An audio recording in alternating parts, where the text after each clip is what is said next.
the extent of it, the gruesomeness, the audaciousness of this kind of an aerial attack against some of our best known symbols of America.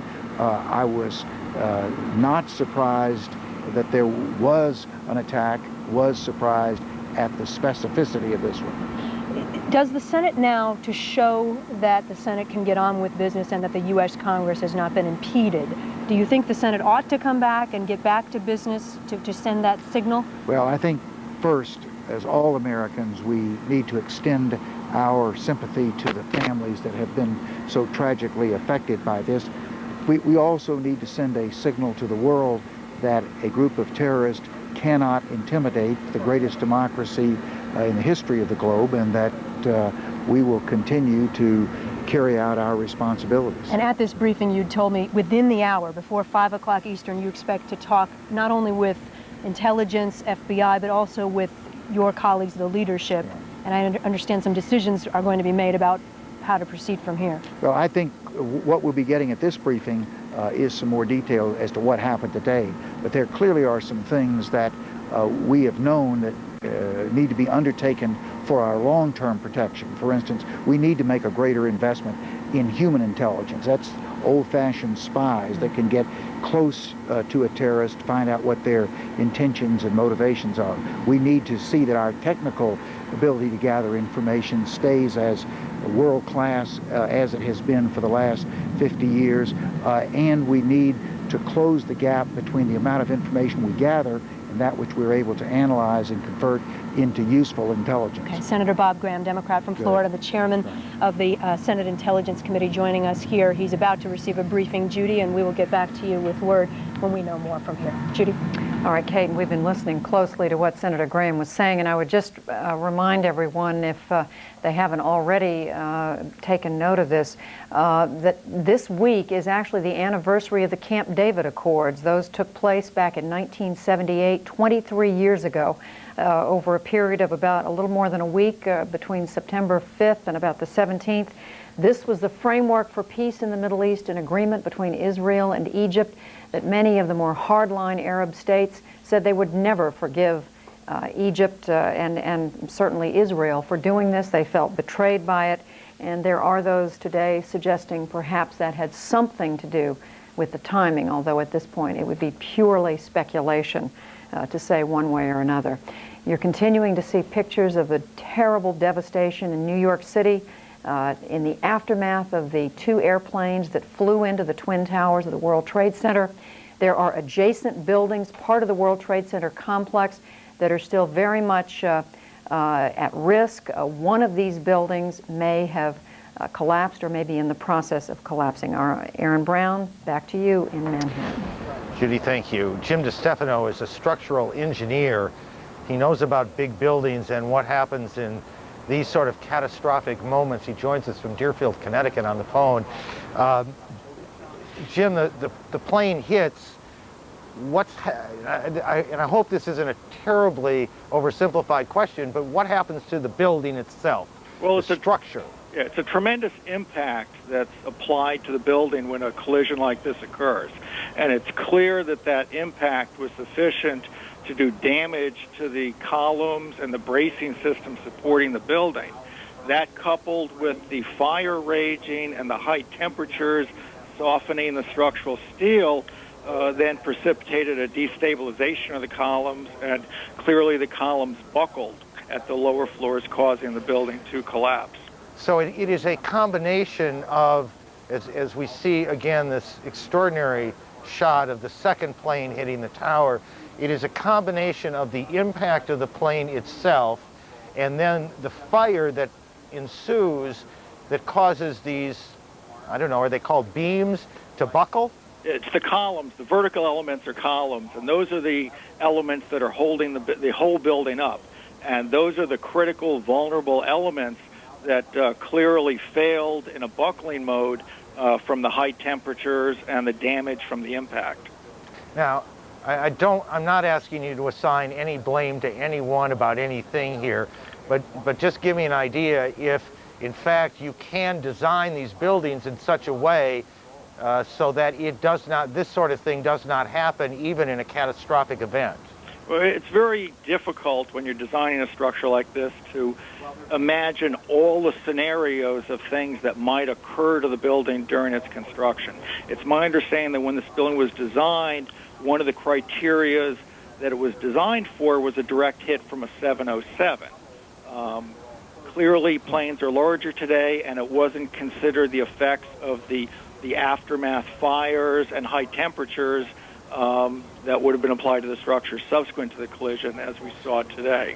And to the best that you can, give me an idea of how long it will take for that building to be safe to go into. Because what we know is or what we believe at least, there are still people trapped in there. The mayor talked about a week that this rescue operation is going to take. Is that realistic? I think it's very realistic that what we've seen in other collapses, like L'Ambiance Plaza here in Connecticut and the Hyatt Regency in Kansas City and the Oklahoma City bombing, it takes a very long time to clear the rubble and find all the people that might be trapped underneath it. But at what point, what has to happen before it is literally safe to send someone into that space? I don't know that it will ever be safe. I think the rescue people that are in there trying to save people are very much at risk, as they always are in these kinds of disasters. That the structure is always, when you have a pile of rubble like this, the structure is always somewhat unstable. So those rescue workers that are in there are at some risk. That there's never a point where you can say this building is safe to walk into and start looking around. Jim, thank you. Jim DeStefano, a structural engineer, joining us from Deerfield, Connecticut on the phone. We have, over the last 6 or 7 hours now, shown you some extraordinary pictures. Many of those pictures have come from the air. We have seen the plane hitting the tower. We've seen the tower collapse.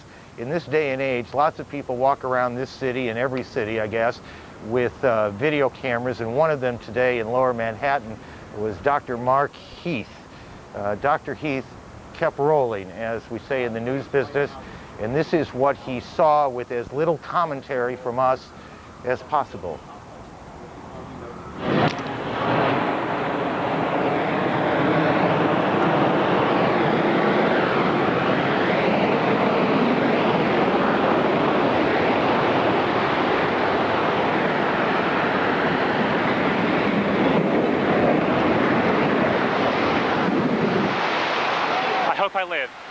I hope I live. It's coming down on me.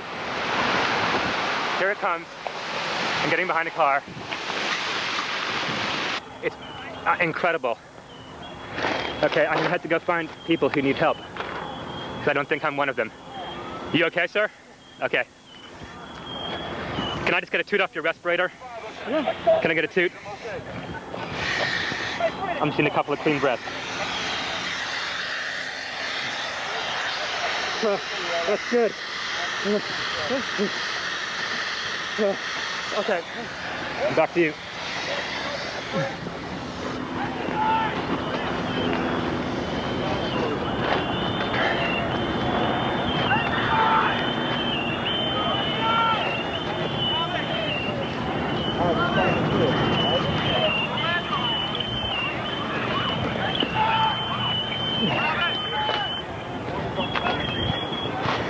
This is the car I hid behind. It saved my life.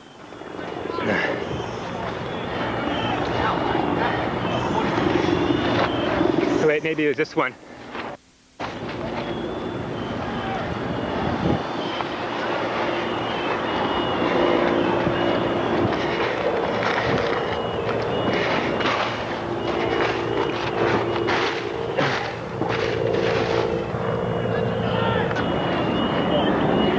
There's all these noises. I don't know what it is. They say someone needs help. Yeah, Mike! Mike!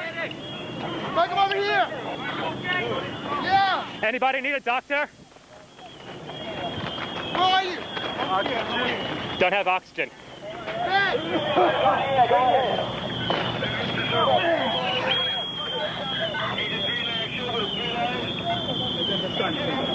Oh, man. Can you, Hello, Doc. hey, that guy needs some oxygen. If someone can share it with him. 10-4. Thanks.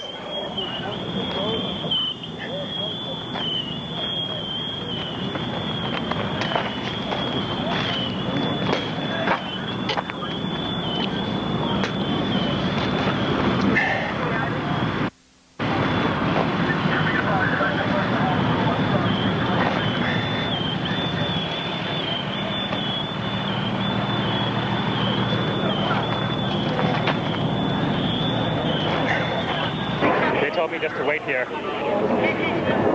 this semi-staging area. See if I can help, so that's what I'm doing.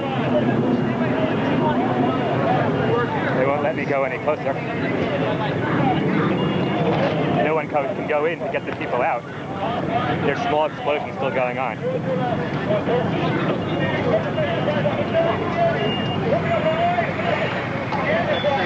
So far, I've just seen some people who needed oxygen from the dust. No one trauma.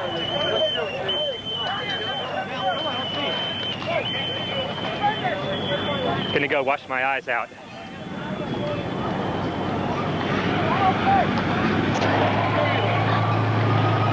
Yeah, that almost made it work. Looking north on the West Side Highway.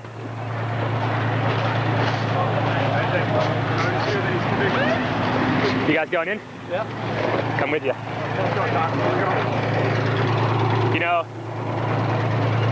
you might not want to get too much closer, because the more buildings could come down, then we're not going to help anybody. All right. I think we should. Yeah. Where's the incident come out? Let's just. Yeah. Okay. Let's just wait right here. Let's just station up right here. Okay. All right, Doc. Why don't we set up? Can you hang IVs from this pole here? Okay. Okay. Where'd you get close there, buddy? We just heard another explosion. They're handing out gloves and masks. The consensus is it's too unsafe to go in there. Just gonna wait here until they bring some people out.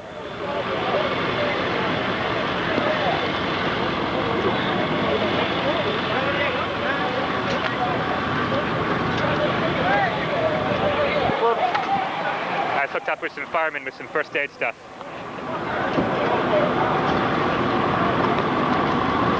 What are we doing? You know what? Anything? Why don't we just set this up as a little mobile hospital unit right here, okay? Okay.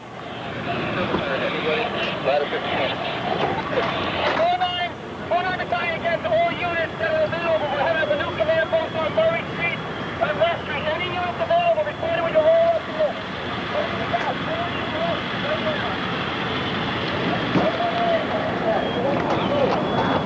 Any suggestions? Should we set up here for medical work?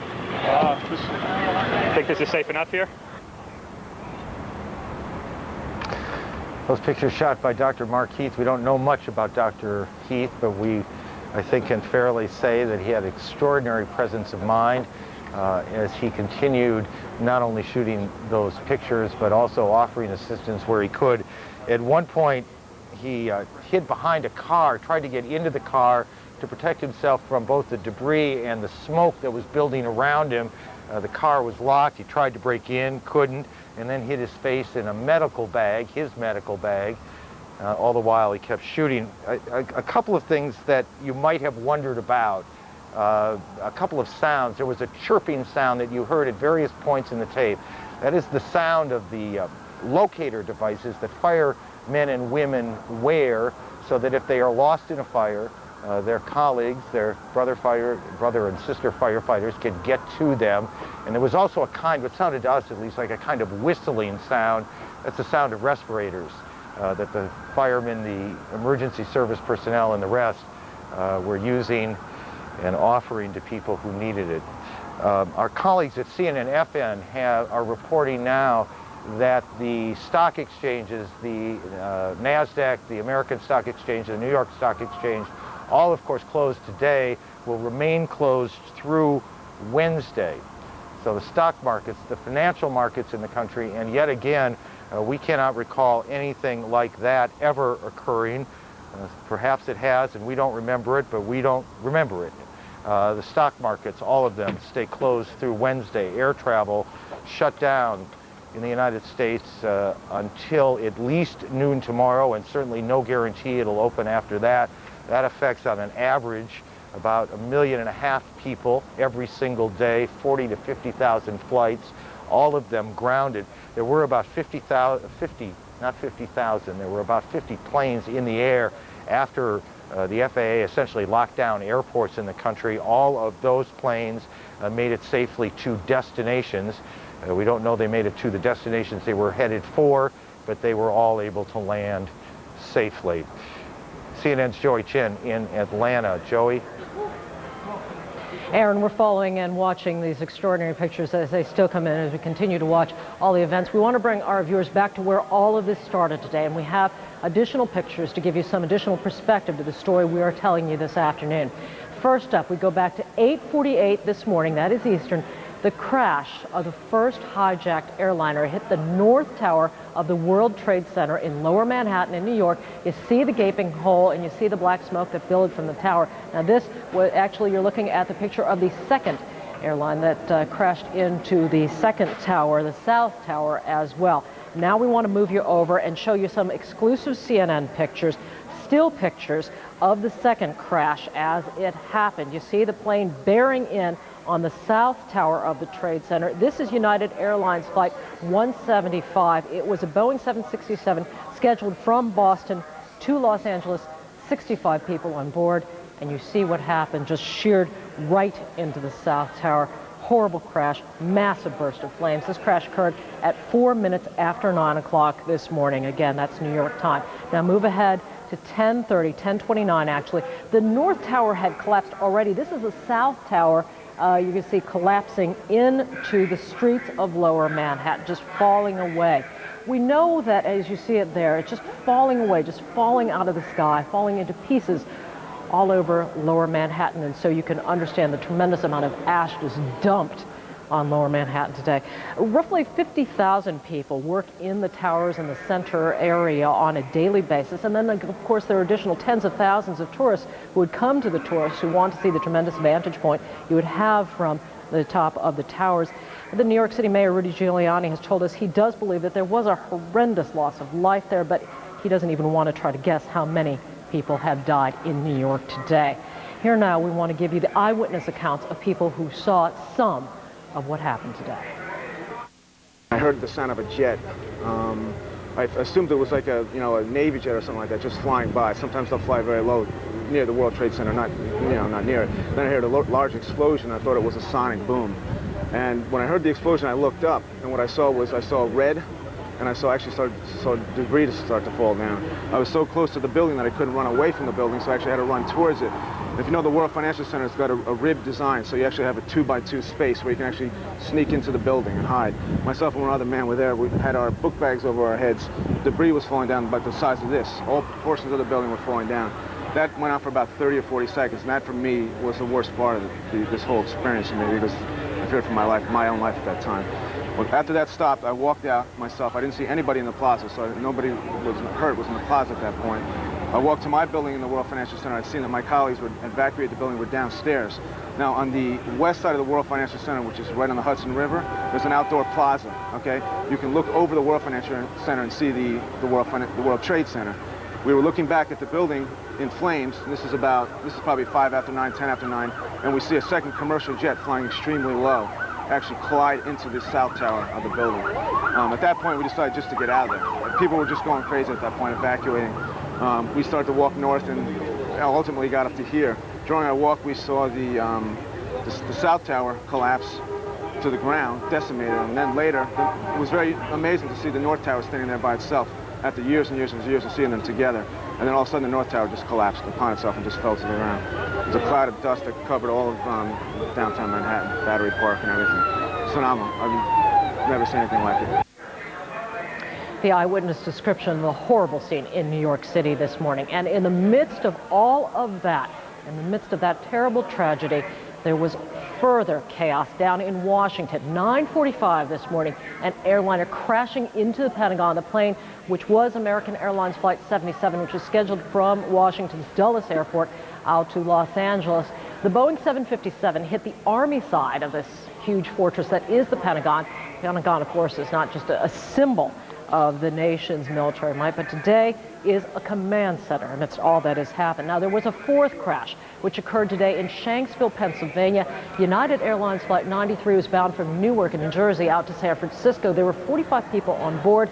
Authorities say there were no survivors. In all, there were 4 crashes, 266 passengers and crew, and then, of course, we still have no idea how many people may have died on the ground in the course of all these catastrophes. Joining us now from Dallas, Texas is Jeffrey Beatty. He's a counterterrorism expert who had done work on the first World Trade Center attack. That was back in 1993. As well, he's done some work for the Pentagon. Of course, there will be a lot of trying to read through all of this, Mr. Beatty. Is there something that you have seen in the events of today that you see as perhaps a symbol of what group might be involved, or some other hallmark of terrorism here? Well, I think it's a little too early to speculate on what group might be involved, Joey. If you remember back to the Oklahoma City bombing, everyone rushed to judgment to think it was perhaps overseas-based terrorism. Now, while all the indicators are going in that direction, it'd probably be prudent to just focus on the rescue efforts today, and also to ask ourselves, you know, how did this happen?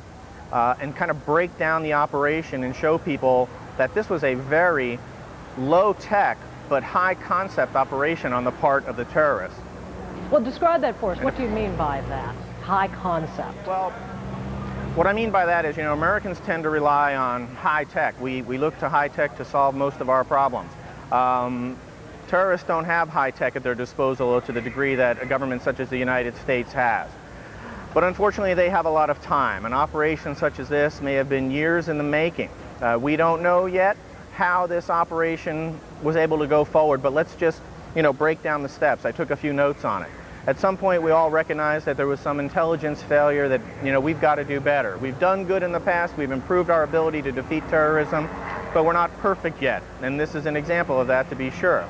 But then what happened was, the question is, how did these people get some sort of weapon onto an airplane? You know, I'm sure the FAA and the Department of Transportation and all the airports from which these aircraft were launched this morning will be taking a really hard look at that, and I'm sure we'll see some changes in the future. Not an airplane, Mr. Beatty. I mean, 4 aircraft. That's an awful lot in different locations. Exactly. This is a highly sophisticated approach, you know, but it's not the first time we've seen that. We've seen foreign groups destroy 2 embassies within moments of each other a couple of years ago on the continent of Africa. So we know that our opponent is capable of this type of operation, and he demonstrated it today on our homeland. The interesting thing here, Joey, you didn't need to bring across hundreds of pounds of explosives across a border someplace to commandeer an airplane. Why did they choose these airplanes? They picked these wide-body airplanes. The fact that the World Trade Center was prepared to sustain a hit from a 707 was not a well-kept secret. They picked airplanes that were bigger than that. Also, they picked airplanes that took off from the East Coast, headed to the West Coast, that were big airplanes, full of fuel. They weren't interested in killing people on the airplanes. The airplane themselves became the bomb. And so they didn't need to bring explosives into the country. We don't know yet whether it was knives or handguns or whatever. But the next question in the step as we break down the operational acts on this attack is, how did these people get weapons onto the aircraft? And then from there, to continue it, the question is asked, what about a cockpit incursion? How is it that they were able to get into the cockpits of the aircraft, take over the controls, and as we know and have heard in the past that there are transponder codes that pilots can send if an aircraft is hijacked. From what I understand, we didn't get some of that yet, so we have to assume that the cockpits were burst into rather quickly.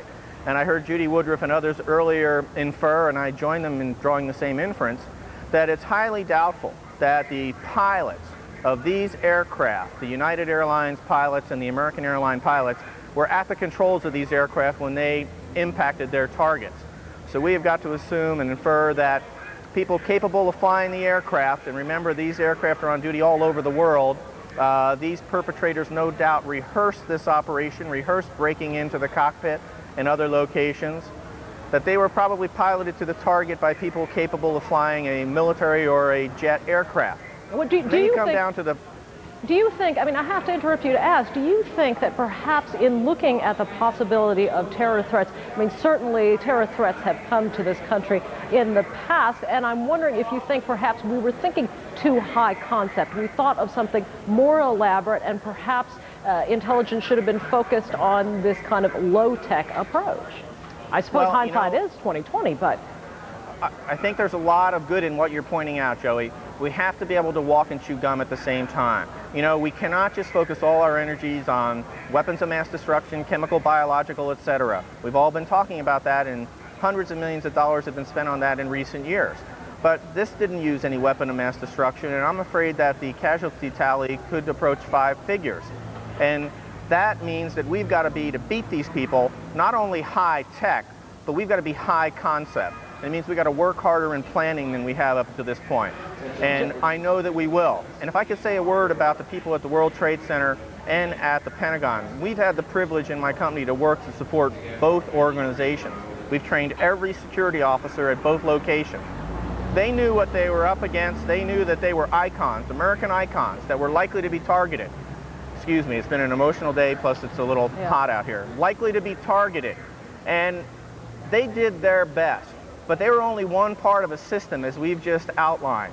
You know, Doug Karpiloff, the Director of Life Safety and Security for the World Trade Center, is probably one of the premier security people in our country.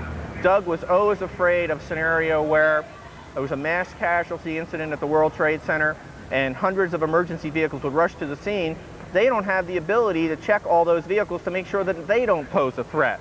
So we're yet to determine, we've heard reports of secondary explosions after the aircraft impacted, whether in fact there wasn't something else at the base of the towers that in fact were the coup de grace to bring them to the ground. Mr. Beatty, we appreciate all of your insight. Unfortunately, we're going to have to leave you. There are still further developments on this story. Jeffrey Beatty's company is involved in counterterrorism information, and he joined us this afternoon from Dallas. Now let's go back to New York for the latest information there, and Aaron Brown.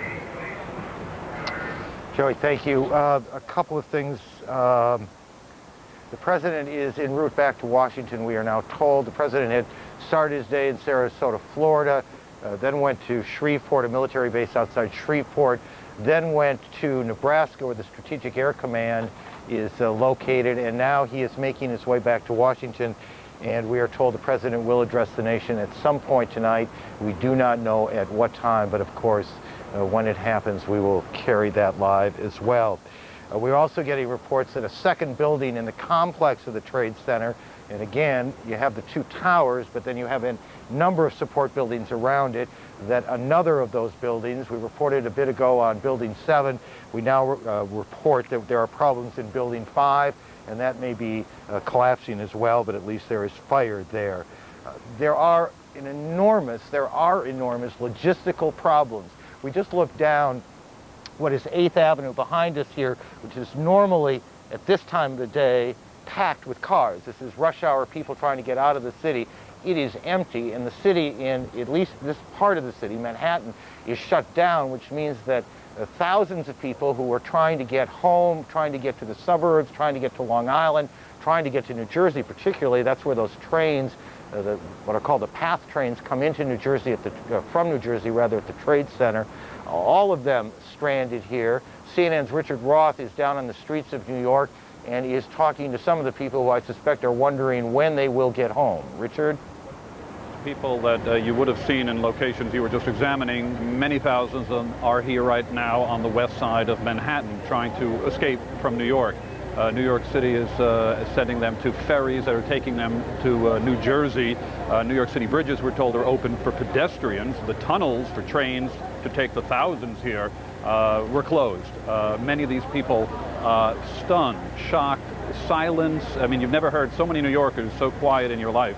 And many of them just have to look over their shoulders to see what they escaped as these 2 towers were leveled. New York City Mayor Rudolph Giuliani called it one of the most heinous acts in United States history. He says he fears that the death toll may be more than New York can bear. He asked all New Yorkers to say a prayer. He said a rescue effort was beginning, but as we were told by one official with the New York-New Jersey Port Authority, there is so much jet fuel, furniture, paper, everything still going on up in smoke. He didn't want to send in his people to begin any type of detailed rescue effort. There are reports of some people alive, many dead down there, scores, hundreds of emergency vehicles with their sirens have been roaring down Manhattan's west side here to the scene, carrying federal security people, all kinds. Mayor Rudolph Giuliani said that there are more than 1,000 people taken to what's known as Liberty State Park, the walking wounded, he called them, several hundred, 600 or so in New York City hospitals. And the mayor said that there are 170 hospitals that are up and running, and other buildings are helping out for support.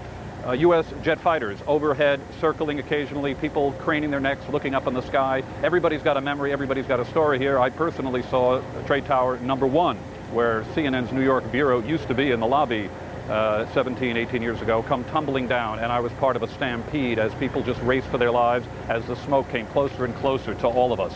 That was after Tower #2 had gone down. You couldn't even see what was left of it, if anything was standing, due to all of the smoke. Aaron.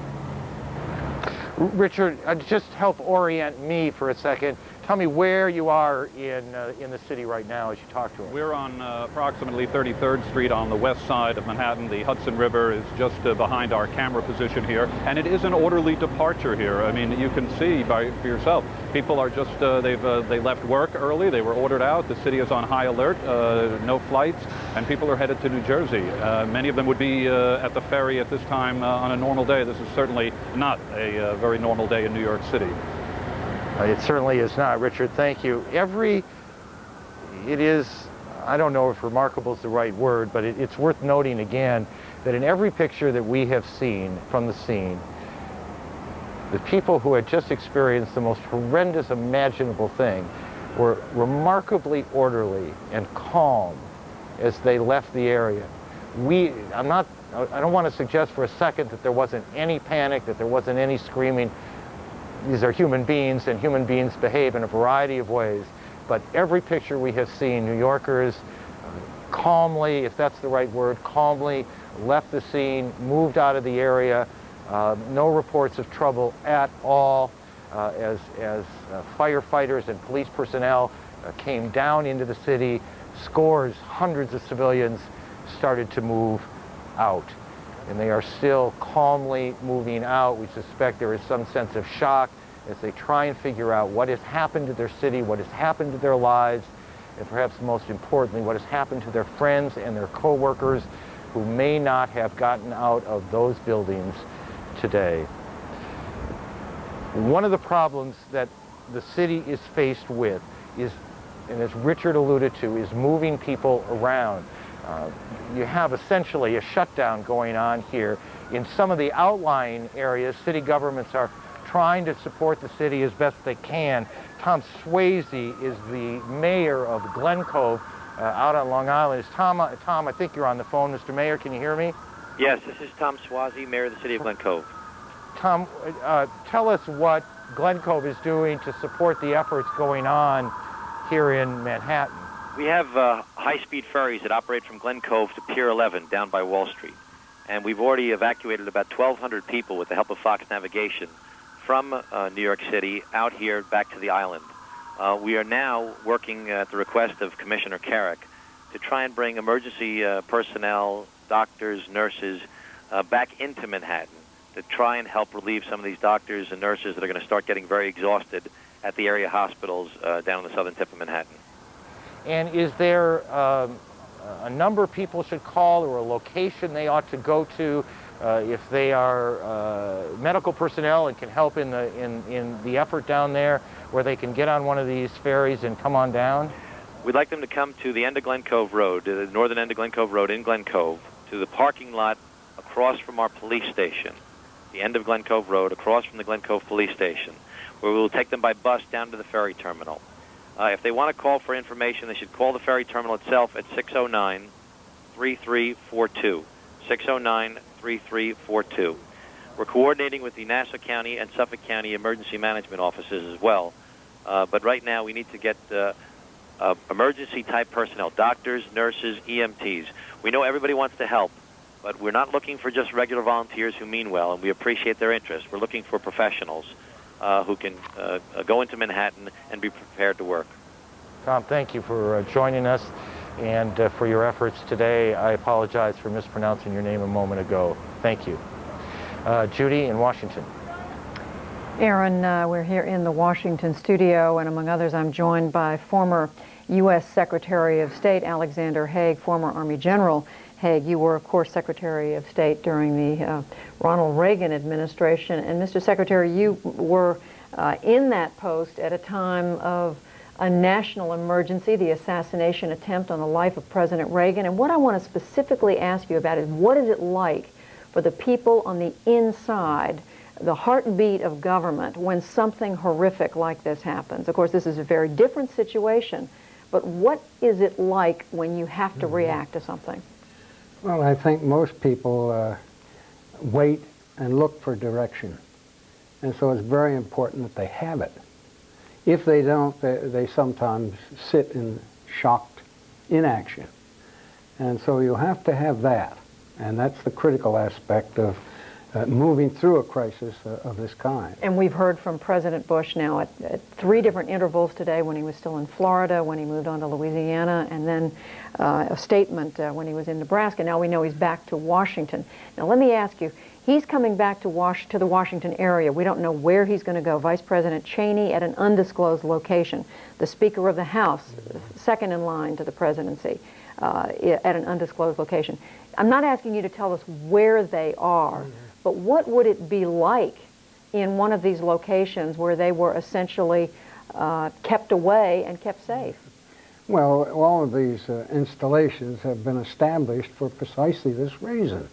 And that means that they're armed with communications, with living facilities, and that's the situation. Now, they don't exercise them all as regularly as I suppose we used to during the nuclear era, but they still exercise them, and they're very, very efficient facilities. You're saying they don't exercise them, presumably because it's felt that the threat isn't as serious in the post-Cold War world? Well, it's, you know, government is tough, and people are always responding to the crisis of the moment. Usually it's in the first headlines in the daily press. So many times they don't get to go to these relocation sites as often as we'd like, and I used to have to push that when I was in the National Security Council. The exercises where you would practice what you would do in an emergency.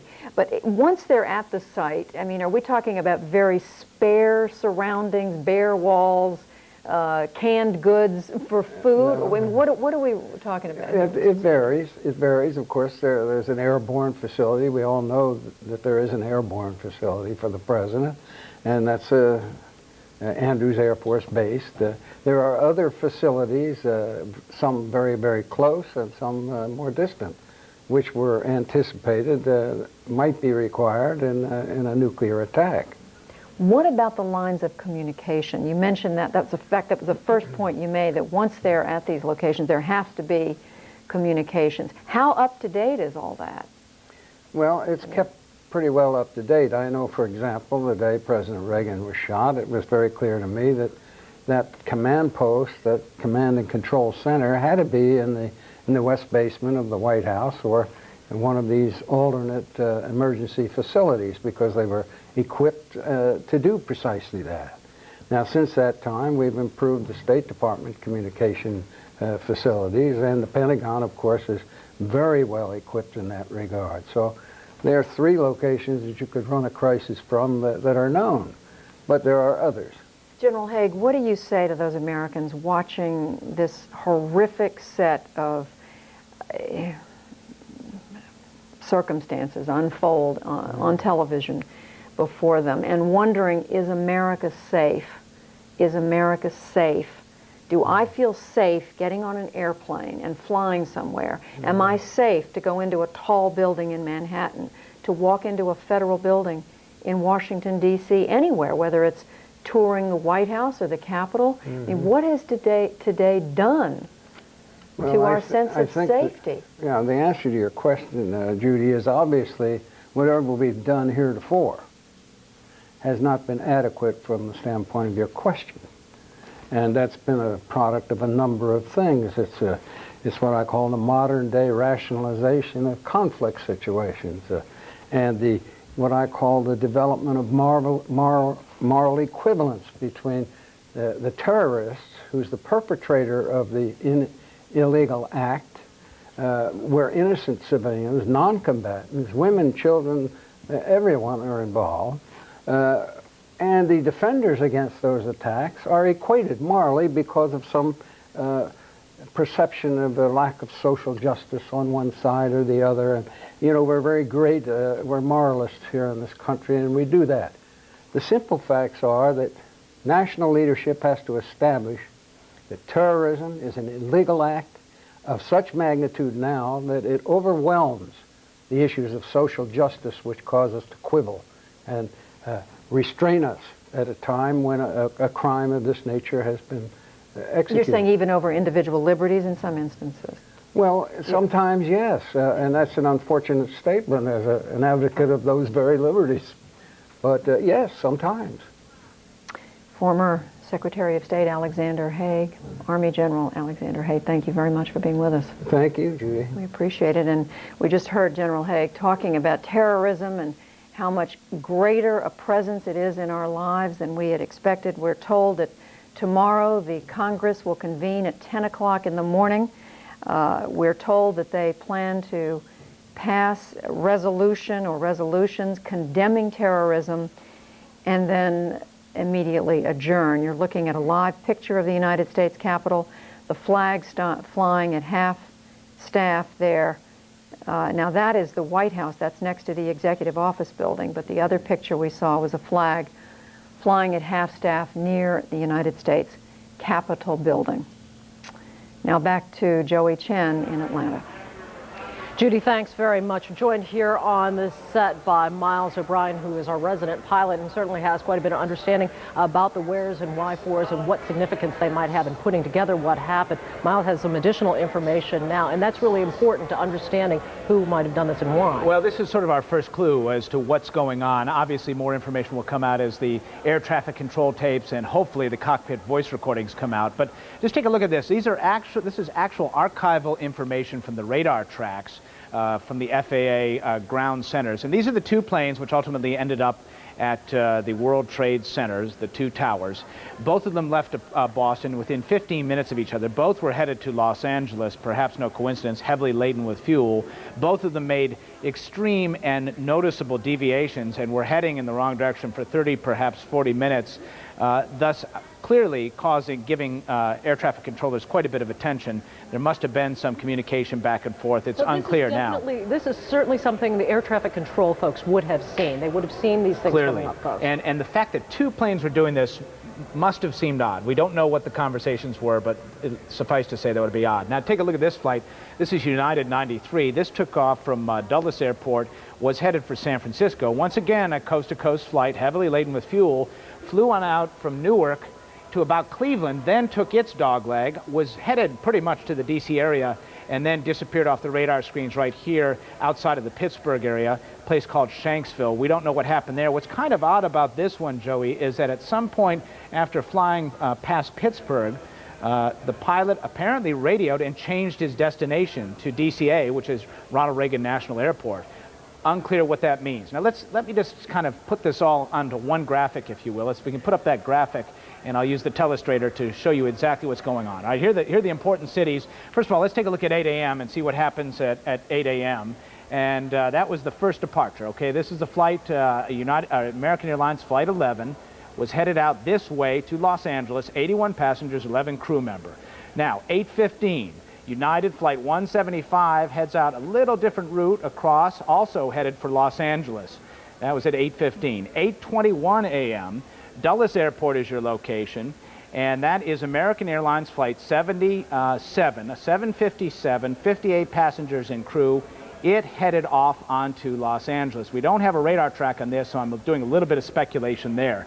Finally, United Airlines Flight 93 at 8:43 as it departs Newark Airport and begins its trip all the way over to Cleveland. Now, let's get the impact times here. 8:45, the flight, American Airlines Flight 11, impacts in New York at the World Trade Center. 9:03, the United Flight 175 impacts at the World Trade Center.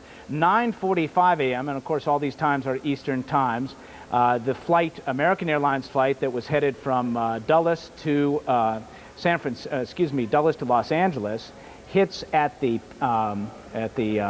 excuse me, I was drawing, I should have been drawing that to New York. I was drawing it to Washington. Hits at the Pentagon, my apologies on that. And then finally, United Air Flight 93 ends up in outside of Pittsburgh. That made a bit of a hash there, but that gives you a sense of how well coordinated this was and how sophisticated an operation this was. A couple of points to remember.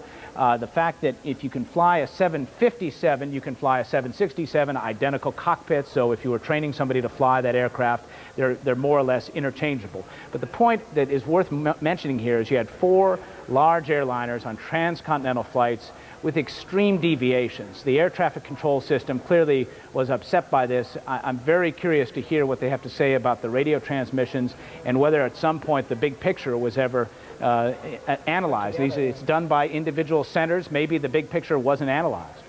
Miles O'Brien, our correspondent, thanks very much for your insight into all this. Now we return to Aaron Brown up in New York. Aaron. Joey, Miles, thank you. That is a great point. You do wonder if air traffic controllers were ever able to put the pieces together, and if they were, what they must have thought, what went through their minds this morning when they realized that they had not one anomaly, but that they had several going on at the same time, all one heading to Washington and 2 heading here in New York. CNN's Tim O'Brien has been working the phones, as all of us have been throughout the day, and he joins us from Washington with an extraordinary piece of information on the Pentagon crash. Tim, are you there? I am. Our understanding is that Barbara Olson was on the plane, a frequent commentator on CNN and the wife of Solicitor General Ted Olson. She called her husband twice during the hijacking to tell him the plane had been hijacked. And they lost contact once, and she called back. After the first call, Olson called the command center at the Justice Department to inform them of this hijacking, and they said they knew nothing about it but would track it down. Barbara Olson told Ted the following story, that all the passengers were herded to the back of the plane, including the flight personnel, including the pilot. And the only weapons she mentioned were knives and cardboard cutters. You would think if there were a machine gun or any other kind of gun that she would have mentioned that. But the only weapons she mentioned were knives and cardboard cutters. I asked Ted if she made any reference to nationality of the hijackers or any suspicions about the motive, and he said she made no reference to that at all. They didn't have a whole lot of time to talk. She said to Ted, "What do I tell the pilot to do?" Somewhat typical of Barbara, a take charge kind of person. But there was nothing they could do, and they're all trapped in the back of the plane. Did she, or was she able to tell Mr. Olson how many hijackers were on board the plane? Or at least how many she may have seen? I asked Ted that. No, but she referred to them as more than one. More than one. Incidentally, she wasn't even supposed to be on this flight. She was booked on a flight yesterday, but today is Ted's birthday, so she wanted to be here this morning to have breakfast with him before she left. And sad story. It's a horrible story, and one can only assume that it is one of many horrible stories that we will hear in the hours ahead. It says something about the world we live in, that people, while this was going on, were able to make cell phone calls. We heard earlier today of another call that was made from a plane, that there was some awareness on the ground, perhaps not formal awareness, but some awareness of what was going on, at least on some of those, excuse me, on some of those planes. Mr. Olson must be devastated. Well, you can imagine. He's surrounded by friends, but this is tough for everybody. It's tough for the country, but it's particularly tough for the loved ones. It is indeed. Tim, thank you for your efforts. Sure. Thank you for your efforts today. We appreciate that.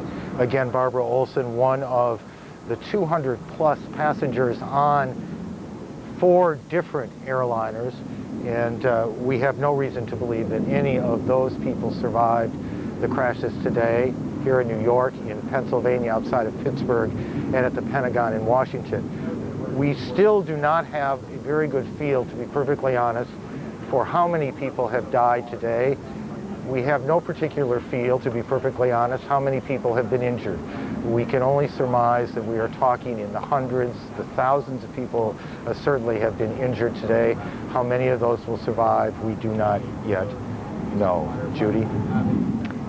And Aaron, this may be another point where we want to say, God bless the souls of those who have lost their lives today or who are dying as we speak in hospitals and in places where they cannot be reached. I think even those out there who may not believe that there is a God, at a time like this, we all reach out for a higher being, and we want to believe that there is someone who can bring us salvation.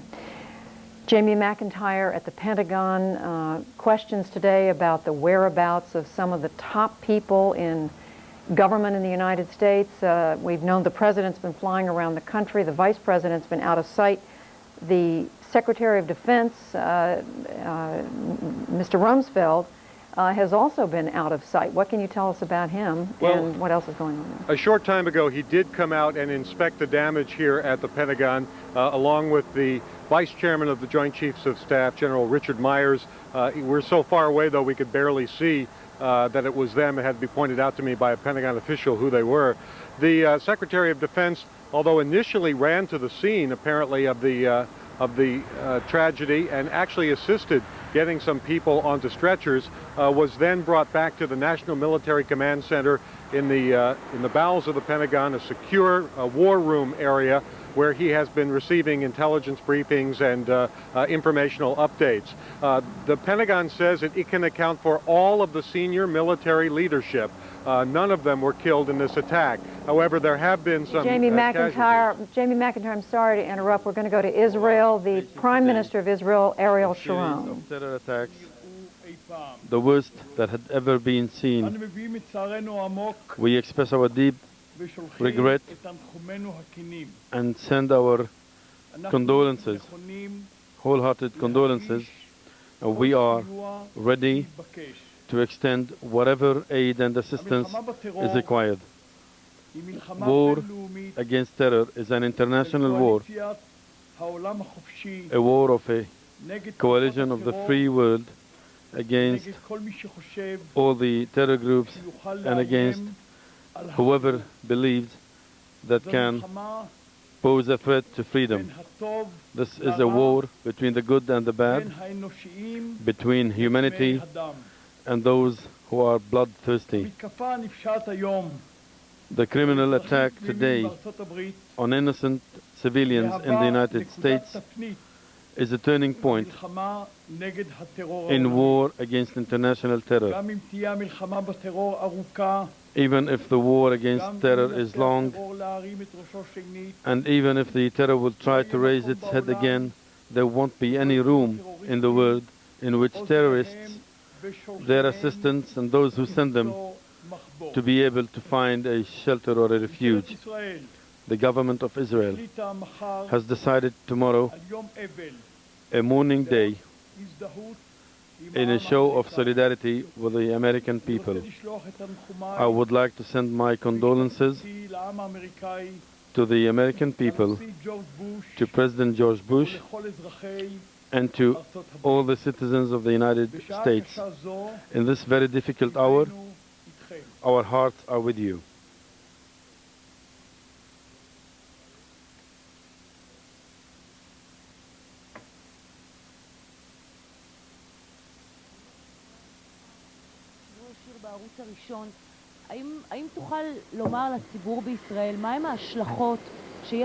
Could you tell the Israeli public what are the impacts of these attacks on the people here? I have already said very clearly that there will only be a statement. There won't be any other statement apart from what I have already said. We have to wait and see what happened. Our stand vis-à-vis terror is very well known, very firm and decisive, and we will act accordingly. On behalf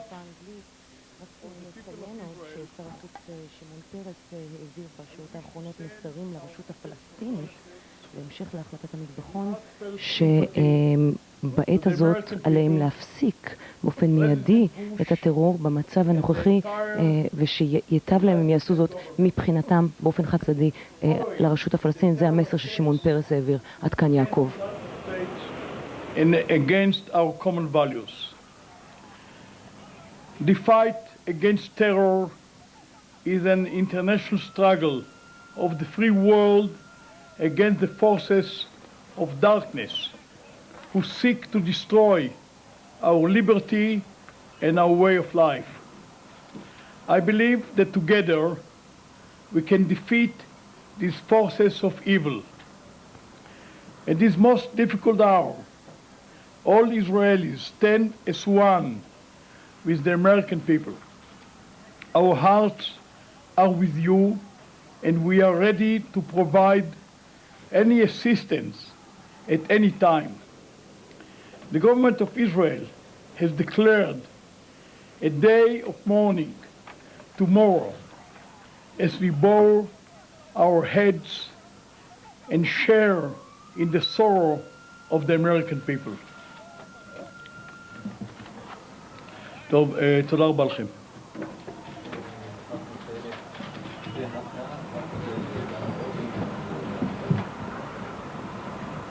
Israeli Prime Minister Ariel Sharon talking briefly with reporters, offering first of all his condolences to Americans, saying whoever believes or saying rather this has been a threat to freedom.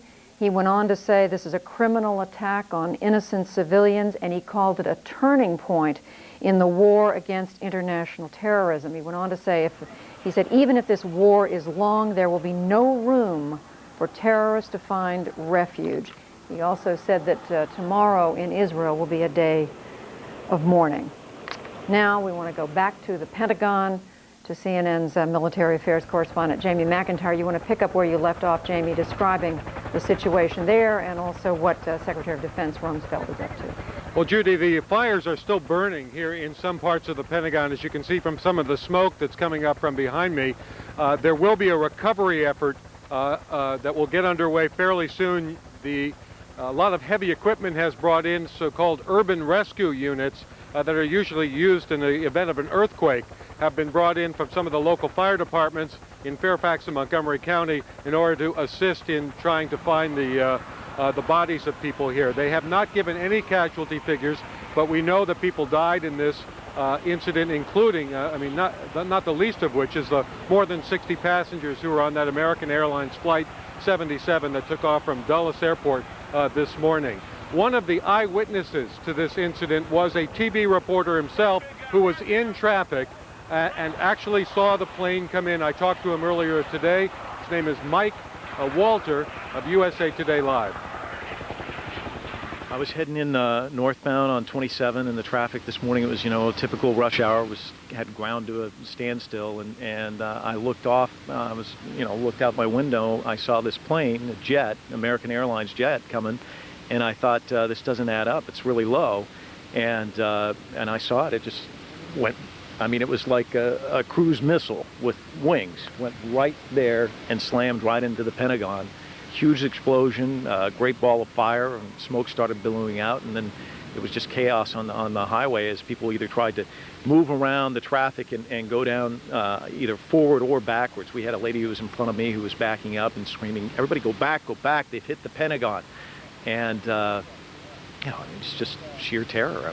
What goes through your mind when you see something like that? I've asked that question of a million people, and the only thing that I just kept uttering it over and over again. Oh my God, oh my God, oh my God. I can't believe this. And I think that's what goes through your mind, is that you just can't believe that something like this could happen. And yet I was sitting there listening on the radio to the accounts of what had happened in New York. I just listened to the president. And you'd think, as a journalist, I put two and two together and think, oh my God, but it didn't even occur to me.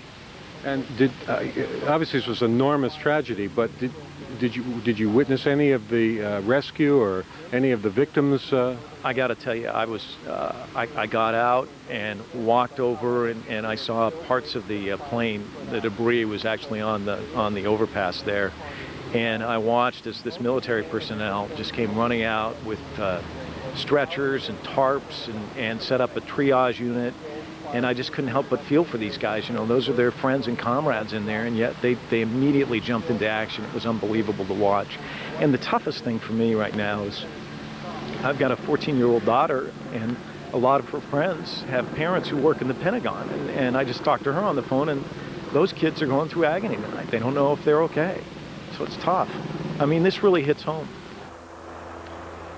And Judy, there's still a lot of work to be done here. This part of the Pentagon had undergone a major renovation. Some of the people here told me stories about heroic efforts. Others described how some of the new architecture of the renovated Pentagon may have helped save their lives. One Navy officer told me about how he saw the flames rush by his window, which shook, but because they're made of new tempered glass that had been put in to increase security, they did not break. The work will continue throughout the night. Pentagon officials say they do hope to reoccupy the other part of the building that's not affected. It's a huge building. 24,000 people work here, but it may be a number of days before anybody's able to go back to work. Judy? All right, Jamie McIntyre reporting from the Pentagon. And Jamie, your interview reminding us that first and foremost, this is a horrific human tragedy. Families with hearts broken in New York, in Washington, and all across this nation. Just a quick word on what we've been learning. We do expect tonight President George Bush will speak to the nation in a televised address. We don't have much more information than that in terms of when.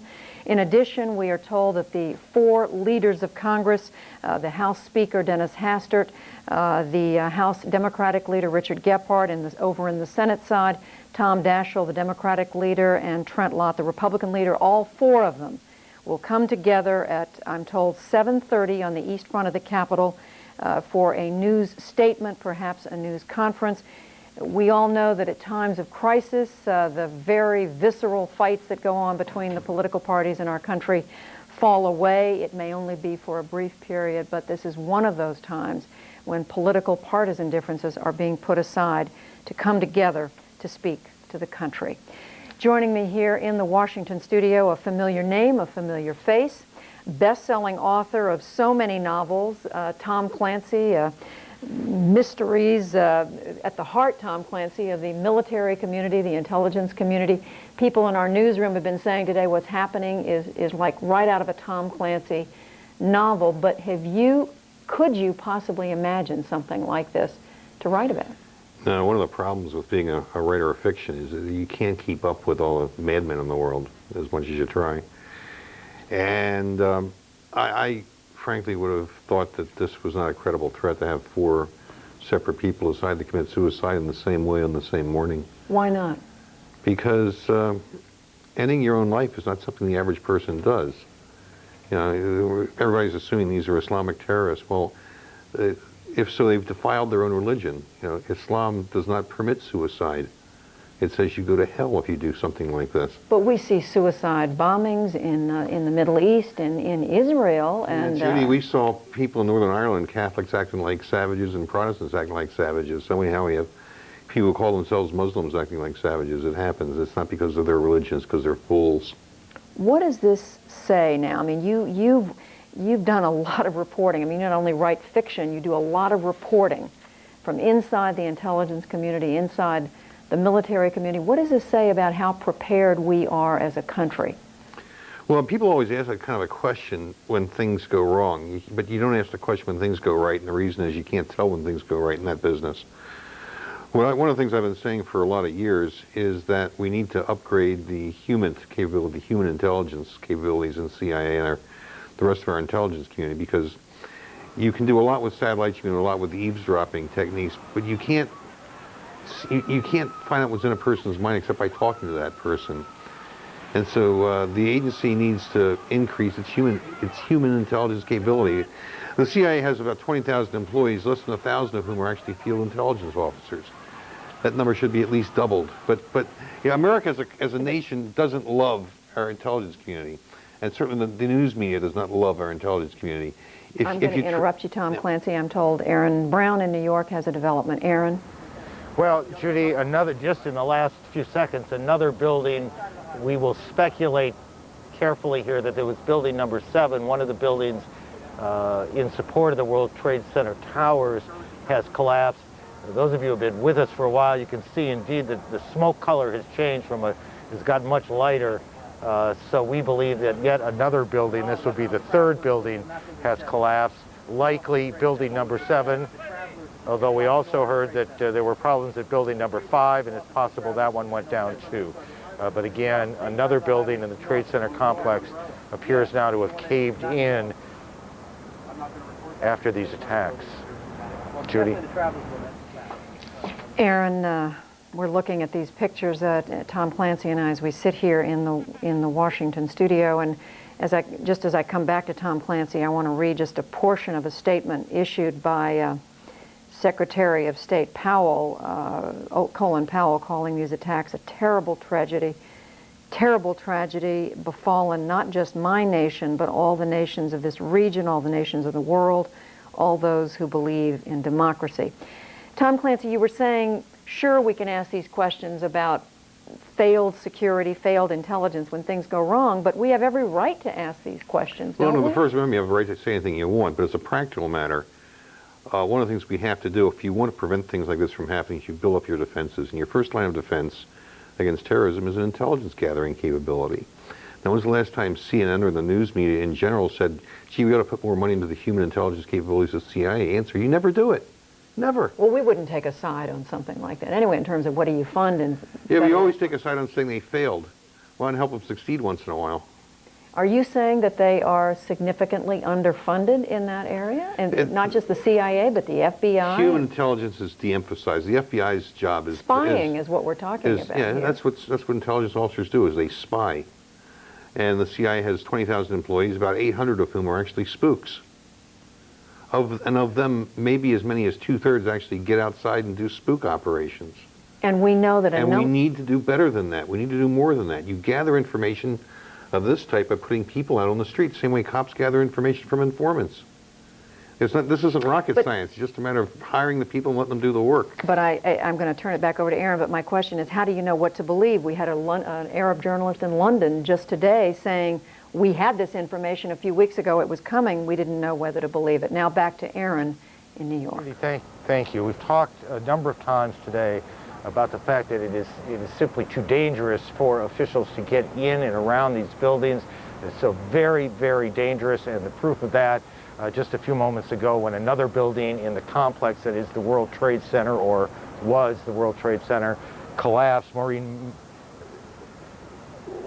we can show you what that looked like. These are taped pictures taken literally just a few moments ago when that building went down. We are seeing them for the first time. This is, correct me in the booth, but I believe that was in fact a piece of tape that we got just a bit ago of the second plane hitting the South Tower of the Trade Center just a little bit after 9 o'clock this morning. Again, a third building at the Trade Center has collapsed within the last 3 or 4 minutes. Building number 7, this is no small building, as you can see, at 47 stories. It would stand out in most American cities. It looks small, I guess, when you look at what was the 100+ stories of the World Trade Center, but building number 7, it's 40+ stories, almost 50 stories, collapsing as well. And if we can go back to the tape and see it one more time, and I'll look at it with you. Again, this occurred just in the last several moments around the Trade Center building.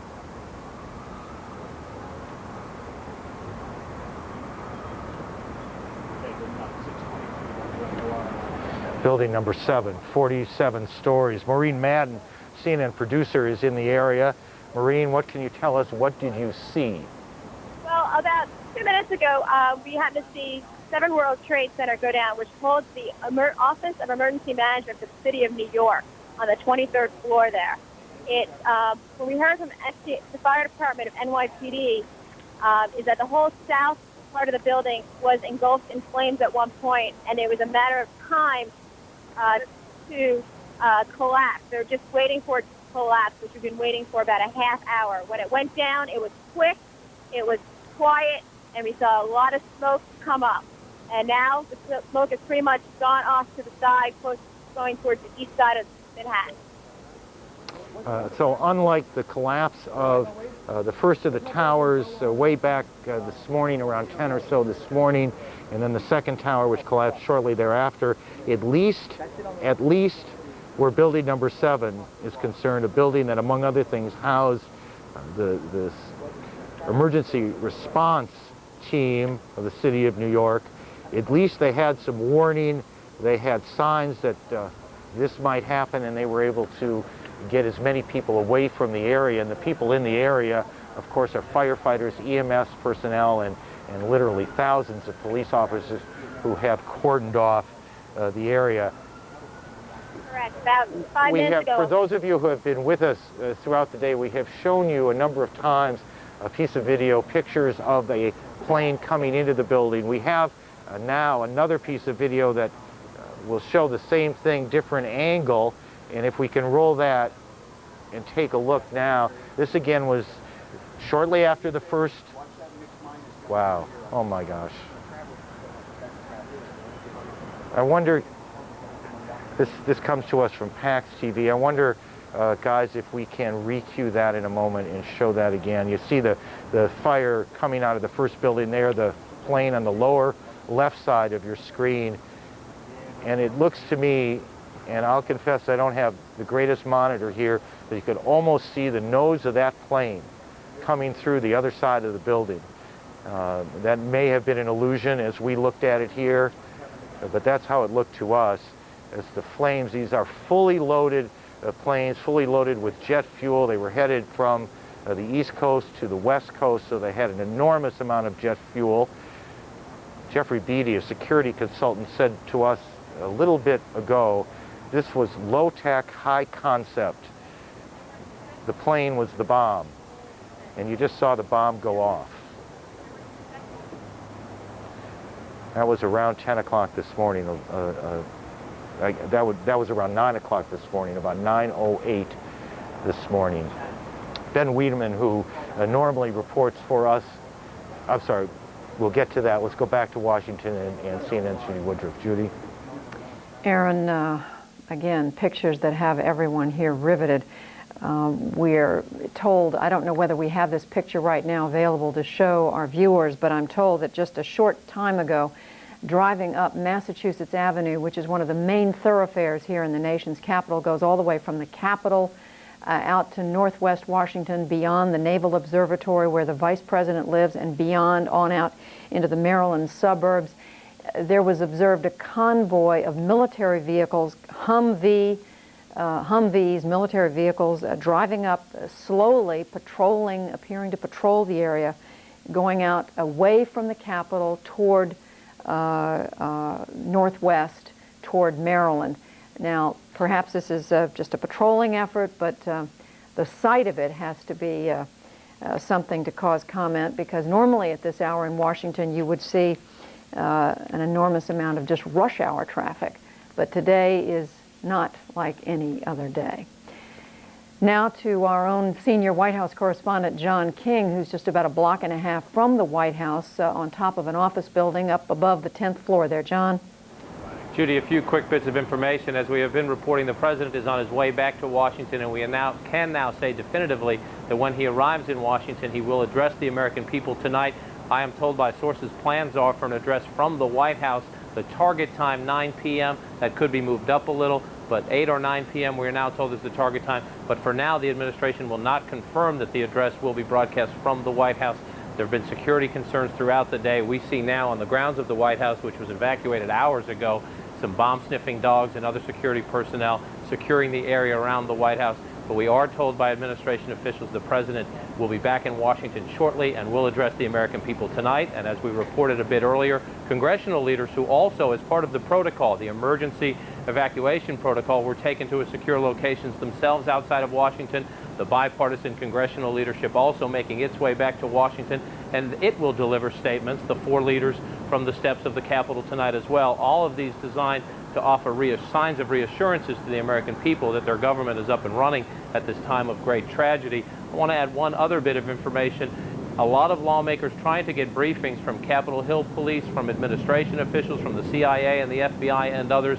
We are told that in those briefings, There has been some speculation, and again, the law enforcement officials saying this is just speculation at this moment, that that plane that crashed outside of Pittsburgh may have been heading toward Washington. In those briefings, I'm told by several sources, 3 potential targets were listed.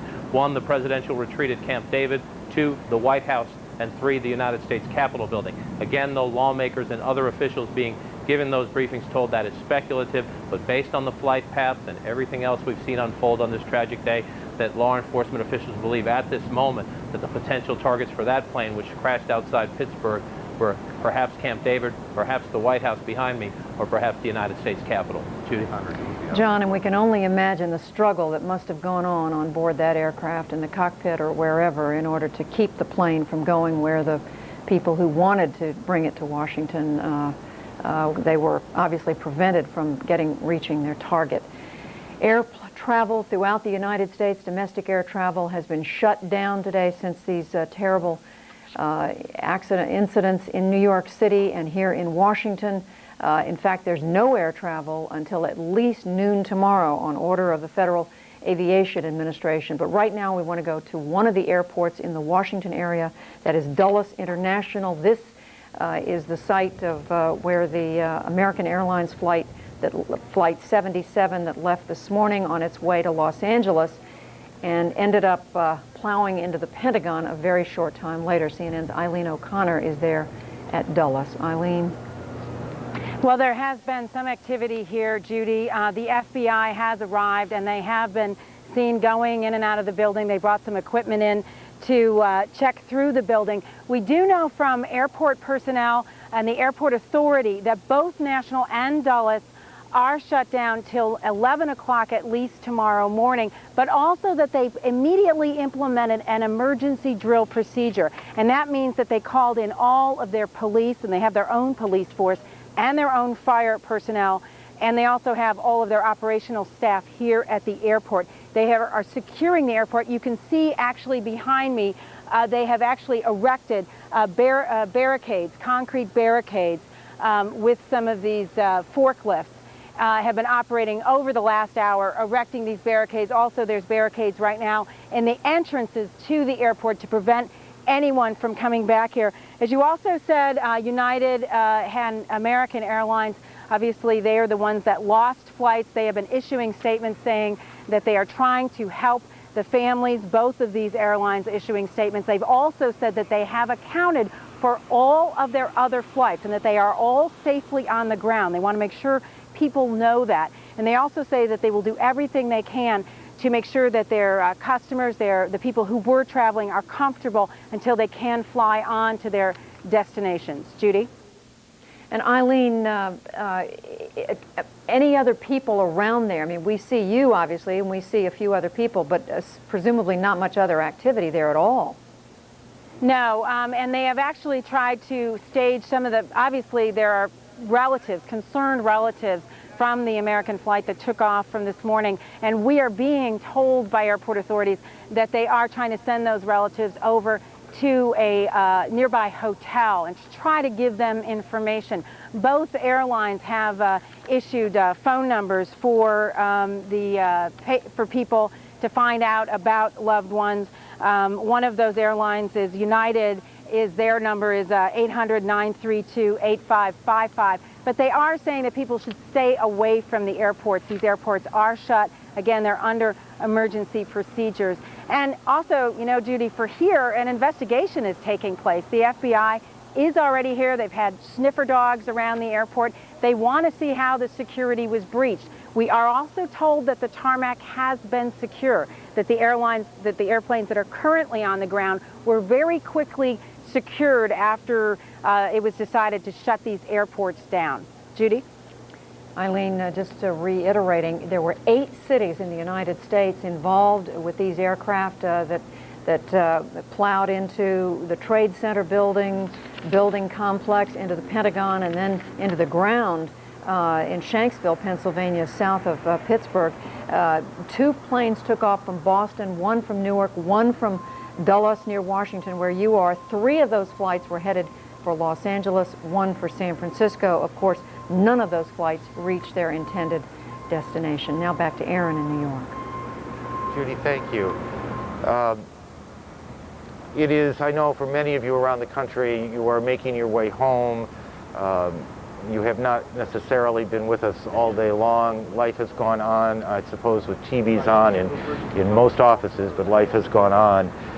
I just wonder if we can take a shot of the building behind me, the World Trade Center building, and just take a moment to try and absorb, not with the facts, not with the pieces of information, but just look at that scene and think about what happened today. There were 50,000 or so people who came to work on a beautiful late summer morning here in New York, in those two towers that are now gone. These are people with families, with children, people who had offices and have them no more. People whose lives are forever changed. And it happened in a space of very few minutes. 8:48 this morning it began. A few minutes later, at about 9:08, a second plane zoomed towards the unhit tower, the second tower. You see it in the lower part of your screen. And it just slices that tower in half. If we can re-rack it and show it again so you'll know where to look, you'll see the plane first in the lower left side of the screen coming at it, and there it goes. And what must it have been like in those buildings and on these hijacked airliners? We heard earlier that Barbara Olson, a frequent commentator here, was on the flight that was going to Washington, or had been hijacked to Washington. She called her husband and said that the hijacking was underway. She said that from what she could tell, the hijackers, and she didn't indicate how many, except there was more than one, were armed with just knives and cardboard cutters, that they had herded all the people on board this flight to the back of the plane, including the pilot. And she asked her husband, the Solicitor General, Ted Olson, who many of you will recall argued the post-election case before the Supreme Court, said to her husband, "What do I do?" And shortly after that, that plane with Ms. Olson and many more crashed at the Pentagon. General Wesley Clark joins us from Little Rock. General Clark has been with us a number of times today. General, I wonder if you will weigh in for a second on this debate or this discussion that has been going on for most of the afternoon here, which is, have we misapplied in some ways intelligence resources, that we have become so infatuated with what we can do with machines and high tech that we have inappropriately, I guess, spent less money, less time, less effort on the down and dirty human intelligence? Well, that's certainly a question that everyone is going to be asking, and it will be asked in official channels, and it will be asked to those who are best in a position to give that answer. My experience with it has been that I've heard this charge now for some 25 years in the intelligence business, and we have put emphasis into not only technical intelligence but human intelligence. But you know, it's very hard to get the kind of specific intelligence that would prevent something like this. Many of these people are members of a family. They come from a specific village, perhaps. Their background is known and vetted. They're carefully controlled. Their movements and communications are monitored. And it's difficult, no doubt, for any intelligence organization, no matter how well it's resourced and how courageous its members, to penetrate an organization like that and give us information. Intelligence is always characterized by a failure to know what you don't know. And I'm sure that we'll make improvements. There are always more things that can be done in the aftermath of something like this. But if there's one single message that comes through to me here, and I think will come through to many others, it's that it's not enough simply to put up the best defenses against terrorism, but that more active measures are no doubt called for, particularly in this case. When you say more active measures, you're talking about proactive? That's right. Preemptive measures We've known a number of these groups have for a long time said they declared war on the United States. And we have dealt with them, we've fenced with them, we've cooperated with other governments against them, we've chased individuals, we've hauled some into court. But I think that not only do we have to ask ourselves, could we have learned more in this specific case, we have to also ask ourselves, could we have done more if we've been willing to take greater risks, if we've been willing to take more extraordinary measures earlier to take some of these groups and these individuals at their word that they had declared war on us and they deserved to be taken seriously and they merited some preemptive action. And just perhaps stating the obvious, sir, when you talk about preemptive action, first of all, you got to be able to find the people you're taking the action against. Do we know where the right people are so that if the country is going after these people, they get the right people? Well, I think that's always the problem. And there will always be a certain degree of uncertainty, and there'll be a certain degree of concern about this. The best way to handle any international terrorist organization is to arrest its leaders, present the evidence, and have them tried in a court of law. And that certainly is the way anyone would prefer to deal with this. But perhaps in some cases, it's not possible to do that, or it's not possible to do that quick enough. We'll have to ask those questions in the aftermath. It's not simply about intelligence, it's also about acting on intelligence. I mean, ultimately, sir, this is not simply a military or an intelligence question. This is a core political question. It really has to do with how we see ourselves in a country, whether we are willing to take the risks that some innocents may perish because of what we as a country do, and that's a political question for the country to deal with. It's a profound political question, and I think it's also a question for the international community, because an event like this is a real cry for alarm and recognition in the international community. A tragedy like this can happen here, it can happen anywhere. And international terrorism is too dangerous and too ambiguous and too difficult for any single nation to handle by itself. We need strong, reliable support from friends and allies around the world, and I'm sure we'll be asking for it. And clearly one of the things that ought to come from this is not only better U.S. intelligence, it's better sharing of information, pooling of information with our partners in all corners of the globe. General Clark, thanks again for joining us, as you have a number of other times today, and I suspect you will again before the day is out. General Wesley Clark in Little Rock, Arkansas today. Thank you, sir. Judy? Aaron, we want to tell our viewers, first of all, that we have just been handed a report from CNN reporter Patty Davis that all international flights have now arrived or will be arriving shortly. Those are flights coming into the United States or Canada. Those are flights that presumably had left their destination hours and hours ago, but they have arrived safely, or they are expected to shortly. We'll continue to bring you updates on air travel as we get them.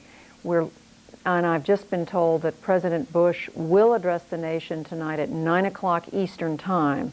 Now, we had been told a little bit earlier the President would be speaking to the American people. We now have confirmed the time is 9 o'clock Eastern, and you can count on the fact, of course, CNN will carry that address. CNN correspondent Jean Meserve has spent the last several hours at the Federal Emergency Management Agency. These are the people who, Jean, are dealing all the time with disasters. Bring us up to date on what's going on there now.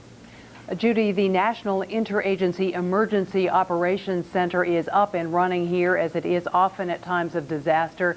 We went up and looked at that a couple of hours ago. There are about 40 people up there. They represent 28 different government agencies and offices, also the Red Cross and the Salvation Army. What they do is try and figure out what local and state officials need to help them deal with a disaster situation, and they have already made some moves today. They have dispatched urban search and rescue task forces.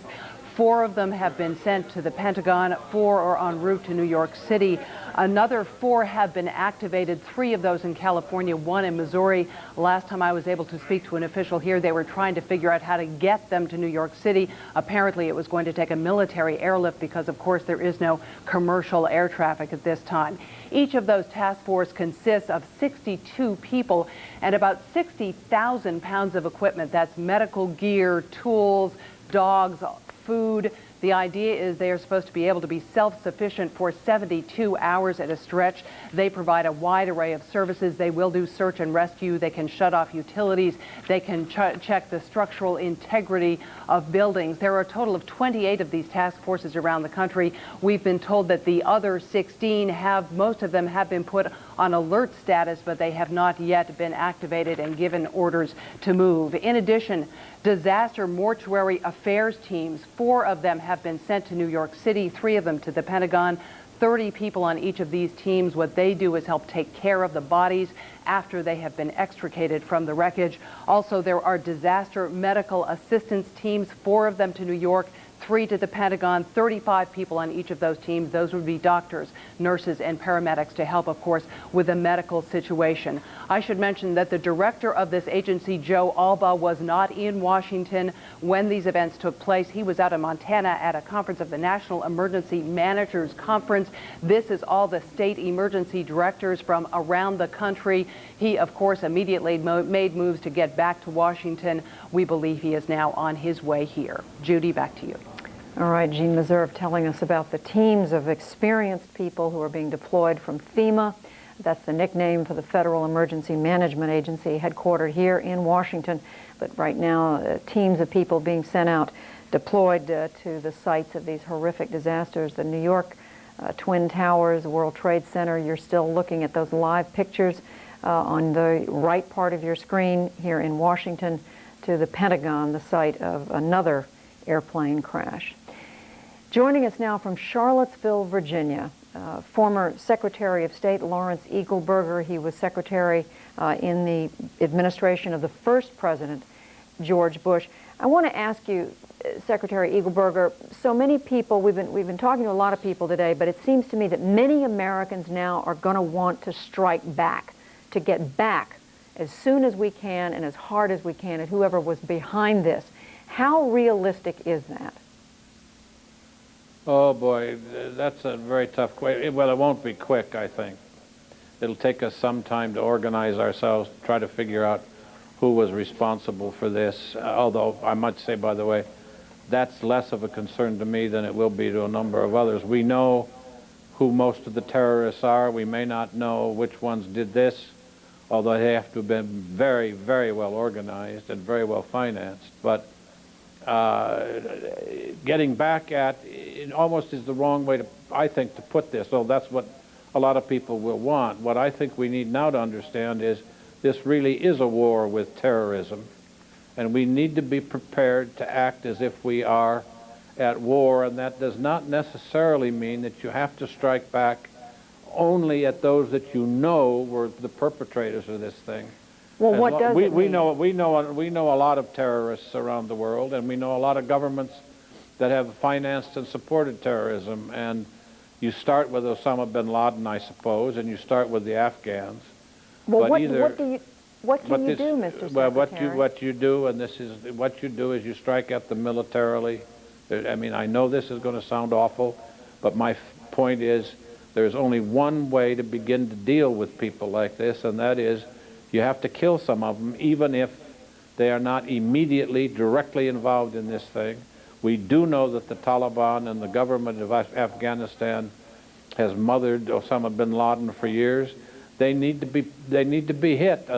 Either they need to be hit, or they need to understand very quickly that they have got to stop supporting terrorism, and then make it evident that they're stopping the terrorism. So you're not talking about a long, drawn-out investigation as we had with Pan Am 103 over Lockerbie, and I hope a not. long, drawn-out effort to extradite possible suspects. I hope not. I hope not, because if that's the case, well, you saw what happened with Pan Am 103. I mean, by the time it was all done, first of all, many people had lost all interest in the subject.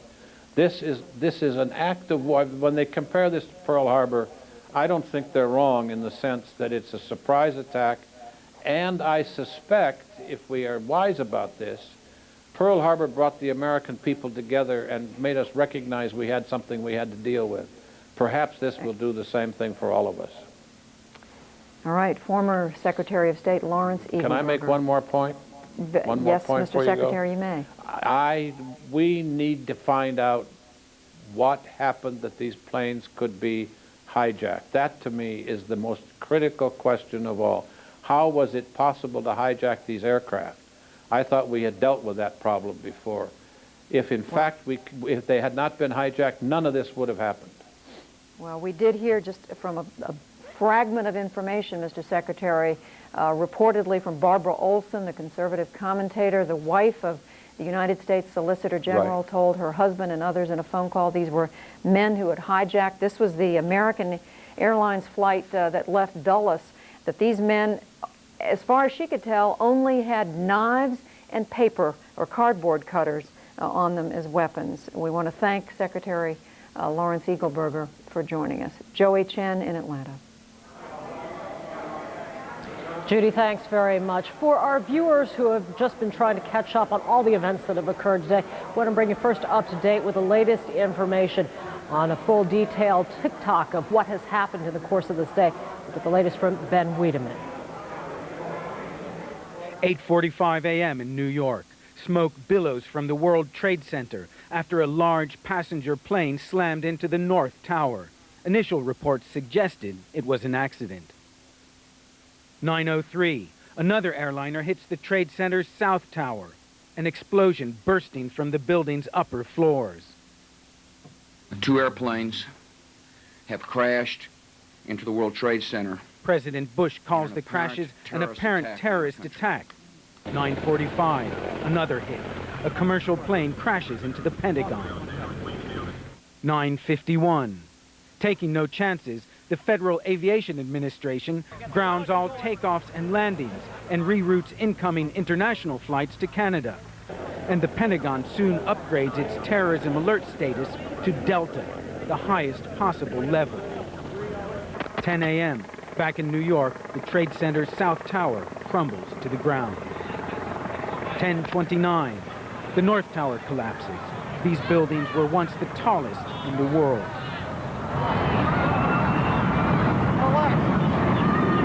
Lower Manhattan, home to the city's financial district, is shrouded in smoke, dust, and ash.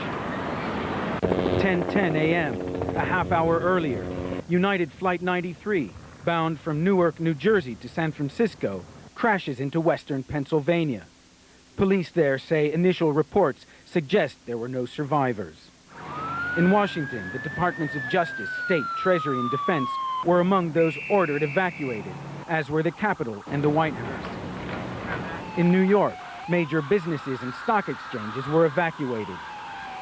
All tunnels and bridges into and out of the city were shut down. The United Nations was evacuated as a precaution. Hundreds, perhaps thousands, of people are feared hurt or killed in what is clearly the worst ever terrorist attack on the United States. Ben Wiedemann, CNN. More perspective now. We turn to Brian Jenkins, who is a counterterrorism expert. He joins us from Los Angeles this afternoon. Sir, I wonder if you could talk to us a little bit. I mean, it cannot escape our attention that the targets struck were in the very seats of U.S. wealth, of U.S. military power, and indeed very symbolic structures. I wonder if you can give us some indication about what the terrorists, what symbol, what signal they're trying to send here. I think they are trying to send just that signal, and that is their ability to strike at the heart of American power. The Pentagon being the heart of American military power, the World Trade Center being in Lower Manhattan, the heart of the nation's economic power. Both of these structures, the Pentagon and the World Trade Center, in addition being great symbols of these cities, great symbols of America. Their ability to strike those is intended to create alarm and panic throughout the United States. And in fact, there have been closings of businesses, of schools, of all sorts of things all over the country in the course of this day because of these assaults. I'm wondering if you can give us any of your perspective. Obviously, you don't have a crystal ball to look at these things, but should we regard this as being done at this point? It has been silent for much of the rest of the day since this morning. One has to be very, very careful in looking at a multiple coordinated attack like this to say exactly when it's over. I mean, it was 31 years ago, almost to the day, that in a single day, 3 airliners were hijacked. One of the hijackings failed, but the other 2 airliners, plus an airliner that was hijacked on the following day, were flown to Desert Airfield in Jordan, where the hijackers, members of the Popular Front for the Liberation of Palestine, held the hostages for a number of days. All right, Ms. Jenkins, I'm sorry to have to interrupt you here. We do have some late developments. As you see at the bottom of your screen, there are reports from CNN's Nick Robertson in Kabul, Afghanistan, of explosions there. I want to get some additional information now. CNN's Aaron Brown from his rooftop vantage point in New York. Oh, and actually, this is Nick Robertson now in Kabul. Nick, what can you tell us out there? Well, Joey, it's about 2:30 in the morning here in Kabul. We can hear explosions around the perimeter of the city. We're in a position here which gives us a view over the whole city. We just heard an impact perhaps a few miles away. If I listen, you can hear the ripple of explosions around the city. Perhaps we've heard there the 6th explosion. I see gunbursts and starbursts in the air. Tracer fire is coming up out of the city. I hear aircraft flying above the city of Kabul. Perhaps we've heard half a dozen to 10 detonations on the perimeter of the city, some coming from the area close to the airport. I see on the horizon what could be a fire on the horizon, close perhaps to where the airport might be. A flash came up then from the airport. Some ground fire coming up here in Kabul. A lot of flashing, reflecting off clouds towards the horizon here. We thought that might have been a thunderstorm before. The detonations we're hearing now much louder than a thunderstorm. Also, detonations very similar to those caused by large missiles. I've been in Belgrade and I've been in Baghdad and seen cruise missiles arrive in both those cities. The detonations we're hearing in Kabul right now certainly sound like the detonations of loud missiles that are coming in. We do see tracer fire going up into the air and hear the detonations towards the perimeter of the city, heavy air detonations we can hear now. It's what sounds like a lot of anti-aircraft fire going up, multiple detonations we can hear in the air. I'll try and be quiet for a moment, see if we can pick up some of those sounds coming in from the perimeter of the city, Joey.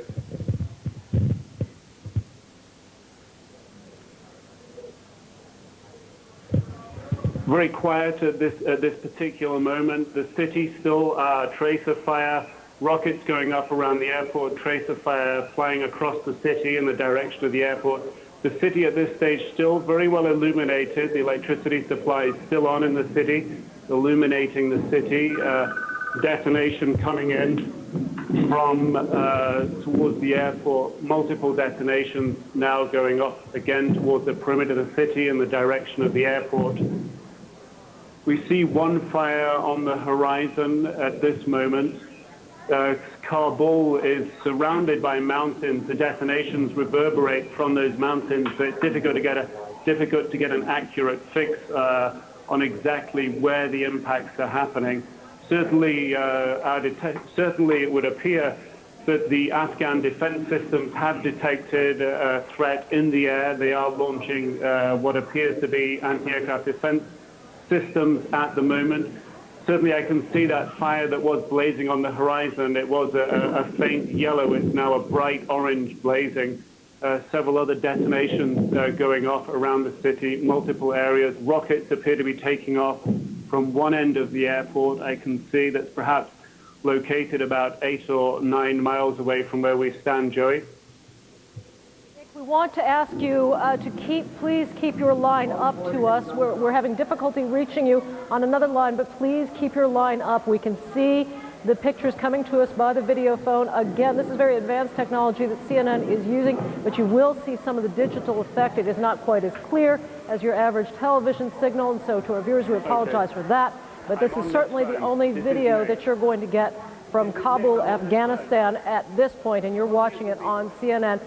Again, we are hearing from our correspondent, Nick Robertson, who's on the scene in Kabul with his team there, and he has reported the sounds of tracer fire. He has reported the fire burning there in Kabul, the seat of Afghanistan's power, the seat of its Taliban government.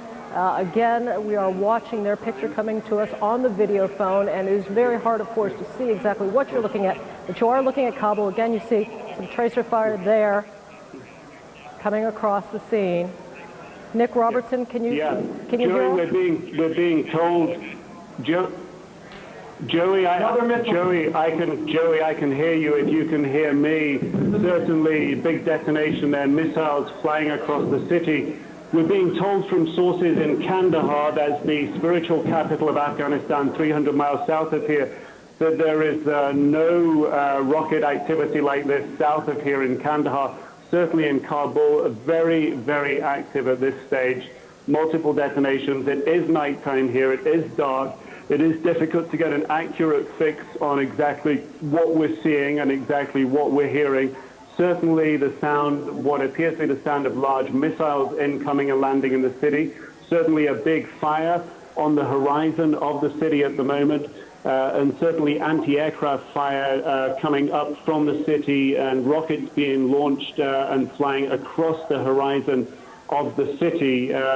Rockets perhaps going at the speed of several hundred miles an hour, the sort of speed that one might expect to see cruise missiles traveling across the horizon at, burning with a white glow coming from their tails rather than a yellow glow. The fire on the horizon that we can see from here burning furiously now. Perhaps it would be accurate at this stage to suspect that was a fuel dump that's been hit by the way that it's burning, flames leaping, and that fuel dump must be perhaps 5 to 8 miles from where I am.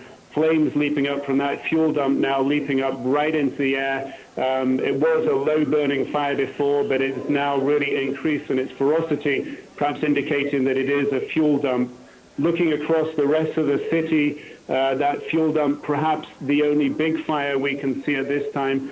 From our vantage point here at the Kabul Intercontinental Hotel that overlooks the whole of the city of Kabul, that is in a basin surrounded by mountains, the whole city is laid out in front of us. The gunfire that was coming up from the city seems to have subsided for now. We're not hearing any more detonations at this moment. And as I say, the fire on the horizon really burning furiously at this time, flames leaping way up in the air this moment. Joey? Nick, if you can talk to us a little bit about your circumstance. It is 6 o'clock in the evening here in Atlanta. It must be quite late at night there in Kabul. Indeed, 2:30 in the morning here, Joey. We're eight and a half hours ahead of East Coast time in the United States. And it was about 5 hours ago that the foreign minister of Afghanistan, Wakil Ahmed Mutawakil, briefed journalists. I hear more detonations going off now. He said that the Taliban had not taken precautions against the possibility of there being an air attack against Afghanistan. He said because it was not necessary. The Taliban spiritual leader, Mullah Omar, had also made a statement saying that they felt Osama bin Laden wasn't responsible for what had happened in the United States. He said his country was a peaceful country. He wanted it to be at peace, and he wanted peace in other countries around the world. Certainly what we're seeing in Kabul these early hours of this Wednesday morning is very far from peace. Certainly multiple explosions happening in and around the city. There is a front line about 50 miles north of the city where the Taliban are fighting a battle against the Northern Alliance here. We could hear detonations coming from that northern area as well. but on the perimeter of the city, particularly in the direction of the Kabul airport, which is about 5 to 8 miles from where we are, detonations coming from there. I remember standing on this balcony about 4 years ago watching fighter jets bomb that airport as part of Afghanistan's ongoing civil war. The flash at the airport to us hearing the detonation at the hotel is about the same duration. So I am using that as an estimate to gauge that those missiles again are falling in the area of the airport. First, we're seeing the flash, and then we hear the detonation some several seconds afterwards, and they appear to be coming from that airport area, in some cases several miles away from us. There is still a lot of flashing we can see in the air reflected off clouds. That could be thunder and lightning. However, there's a possibility that those reflections are missiles landing elsewhere, the flashes as they explode and reflecting off the clouds. But it's not a good indication. We certainly don't hear any detonations coming from that particular direction at this time. The anti-aircraft fire that we were seeing a little while ago is not coming up from the city. The city, apart from the detonations we were hearing a few minutes ago, appears very, very calm. The visibility here is excellent. We can see all the way across the city. It lies on a plain that's surrounded by the mountains here in Kabul. We have high mountains to the right. These mountains were used by the Mujahideen as vantage points for shelling the city several years ago during the Mujahideen infighting in Kabul. The last 5 years, the Taliban have been in control of this city, have been trying to extend their control over and across Afghanistan. And the foreign minister this evening telling journalists and CNN that he didn't believe that Afghanistan would be attacked. He said if Afghanistan was attacked, then they would call it, the Taliban would call it an act of state-sponsored terrorism. Joey. All right, that is CNN's Nick Robertson. Again, please keep the line open to us. Nick Robertson there in Kabul, Afghanistan. For our viewers who are watching this with us on the air, again, we're getting this from video phone technology. You're seeing this exclusively on CNN.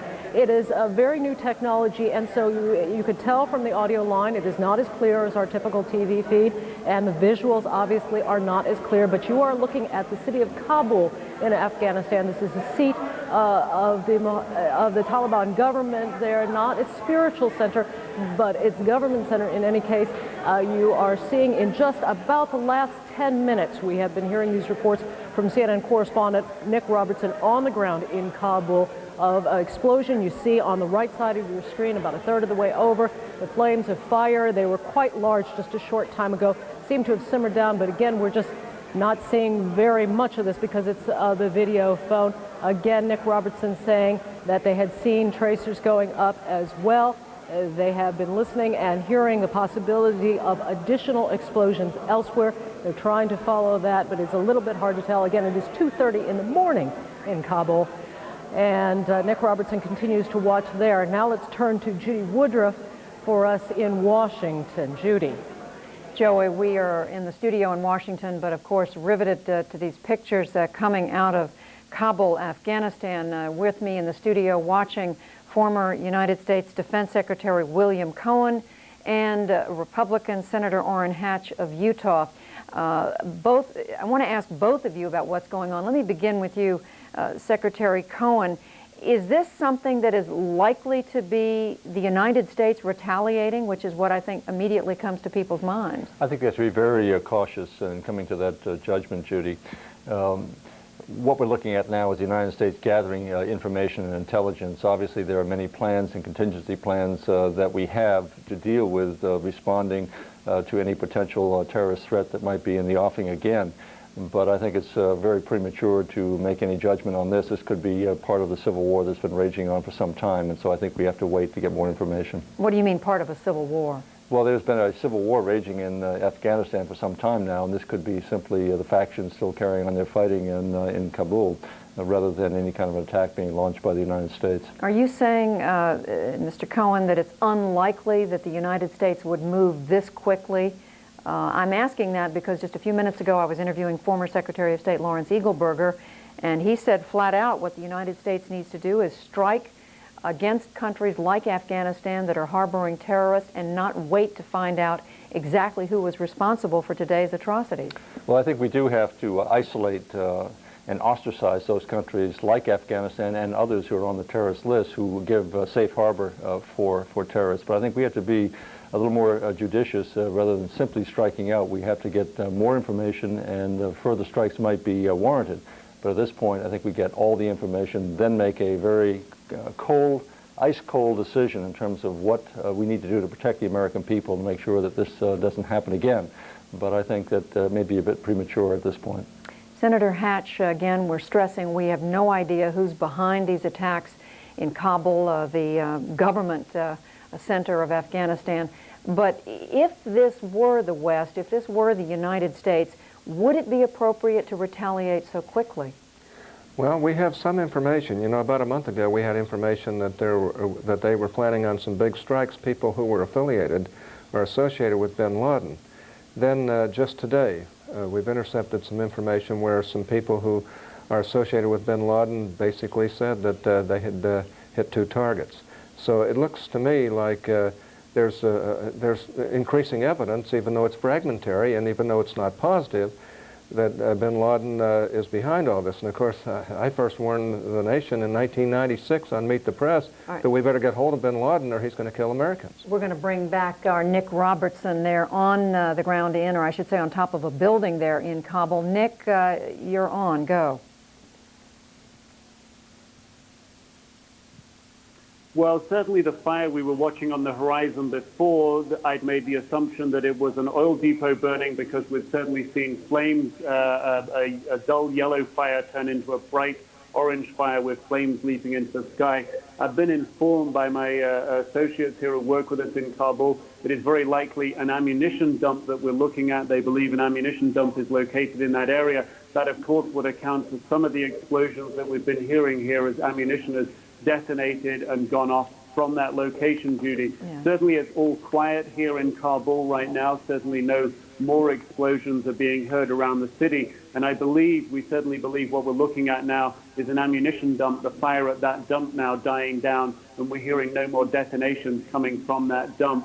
Certainly Kabul is within striking range of some of the long-range missiles that the Northern Alliance has and is capable of launching in this direction. And certainly in the past, the Northern Alliance has launched missiles at Kabul. It is not without the realms of possibility that the Northern Alliance could launch missiles at this time. The Northern Alliance in the last couple of days has gone through the rather traumatic process of an assassination attempt on its key leader, Ahmed Shah Massoud. Still unconfirmed whether that leader is alive or dead, and certainly there's a ferocity within the internal fighting going on in Afghanistan at this time. One certainly cannot rule out that any missiles falling on the city tonight could be coming from that Northern Alliance. So, Nick Robertson, just to clarify, you're saying it could well be part of an internal, civil war that we see here, and not a result of something coming from the West, NATO, the United States? From our vantage point this evening, we can certainly report a large number of explosions around the city, what appears to be an ammunition dump on fire, a lot of return fire coming up from positions in Kabul. We cannot say from this position at this time exactly where the missiles are coming from, those causing the detonations in and around the city of Kabul. It is possible it's from the Northern Alliance, and of course there is the other possibility that we've been talking about this evening. And Nick, is this typical of the kind of fire that you've been seeing back and forth in this war that's been going on in Afghanistan? Is this at all typical? No, one would definitely have to say it's not typical. The strikes on Kabul have been very infrequent over the last few years, very occasional. The Northern Alliance very aware that it's been blamed in the past of many civilian casualties by launching attacks on Kabul. So there have been very few direct attacks on the city. And indeed, the forces of the Northern Alliance are at such a distance back from the city, only long-range, medium-range missiles capable of going 30, 40, 50 miles are able to reach the city. from their positions. And it's certainly not something that's happened in this city, a barrage of this type, a sustained artillery attack or missile attack of this type in recent years even. All right, Nick Robertson, we want you to stay connected to us. Let's keep this connection alive. But as we're watching these pictures, let's now go back to New York and to Aaron Brown. Aaron.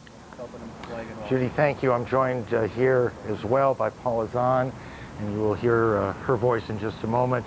As we continue to look at these pictures out of Afghanistan, again, I would remind you that the technology here is called a video phone. It is very high-tech and a little bit imperfect, but it is perfect enough so that you can clearly see that fire burning in the distance.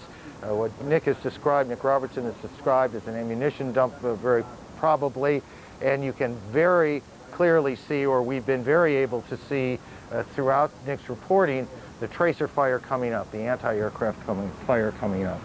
I think we need to make it clear at this point that no group has claimed responsibility for the multiple attacks today, and yet U.S. intelligence officials confirmed with David Enser earlier today that they believe a group connected to Osama bin Laden may have been involved.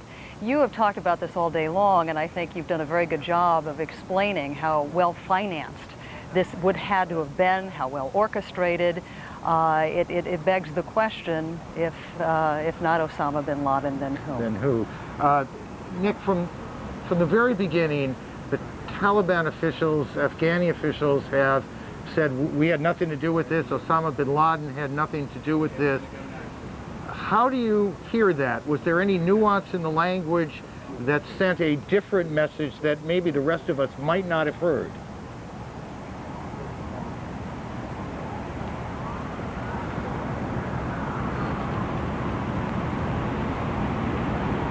Well, perhaps we have lost at least the audio portion here. Jamie McIntyre has been outside the Pentagon. Jamie, can you hear us?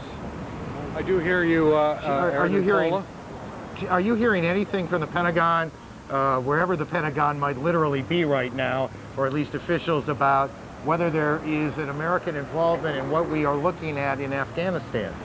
I have talked to several senior officials, and they've told me they are not aware of whether or not this is a U.S. military strike, but the most senior officials are in the Pentagon. And in fact, several busloads of reporters are being taken over now to the Pentagon briefing room, where we expect shortly Defense Secretary Donald Rumsfeld, flanked by the Republican and Democratic leaders of the Senate Armed Services Committee, Senator Carl Levin and Senator John Warner, to brief us on developments today. And if this is in fact a military strike or part of a U.S. retaliation, we would expect that Secretary Rumsfeld would tell us at that time. Secretary Rumsfeld has been in the Pentagon all day. He went outside briefly to make an inspection tour of the damage behind me.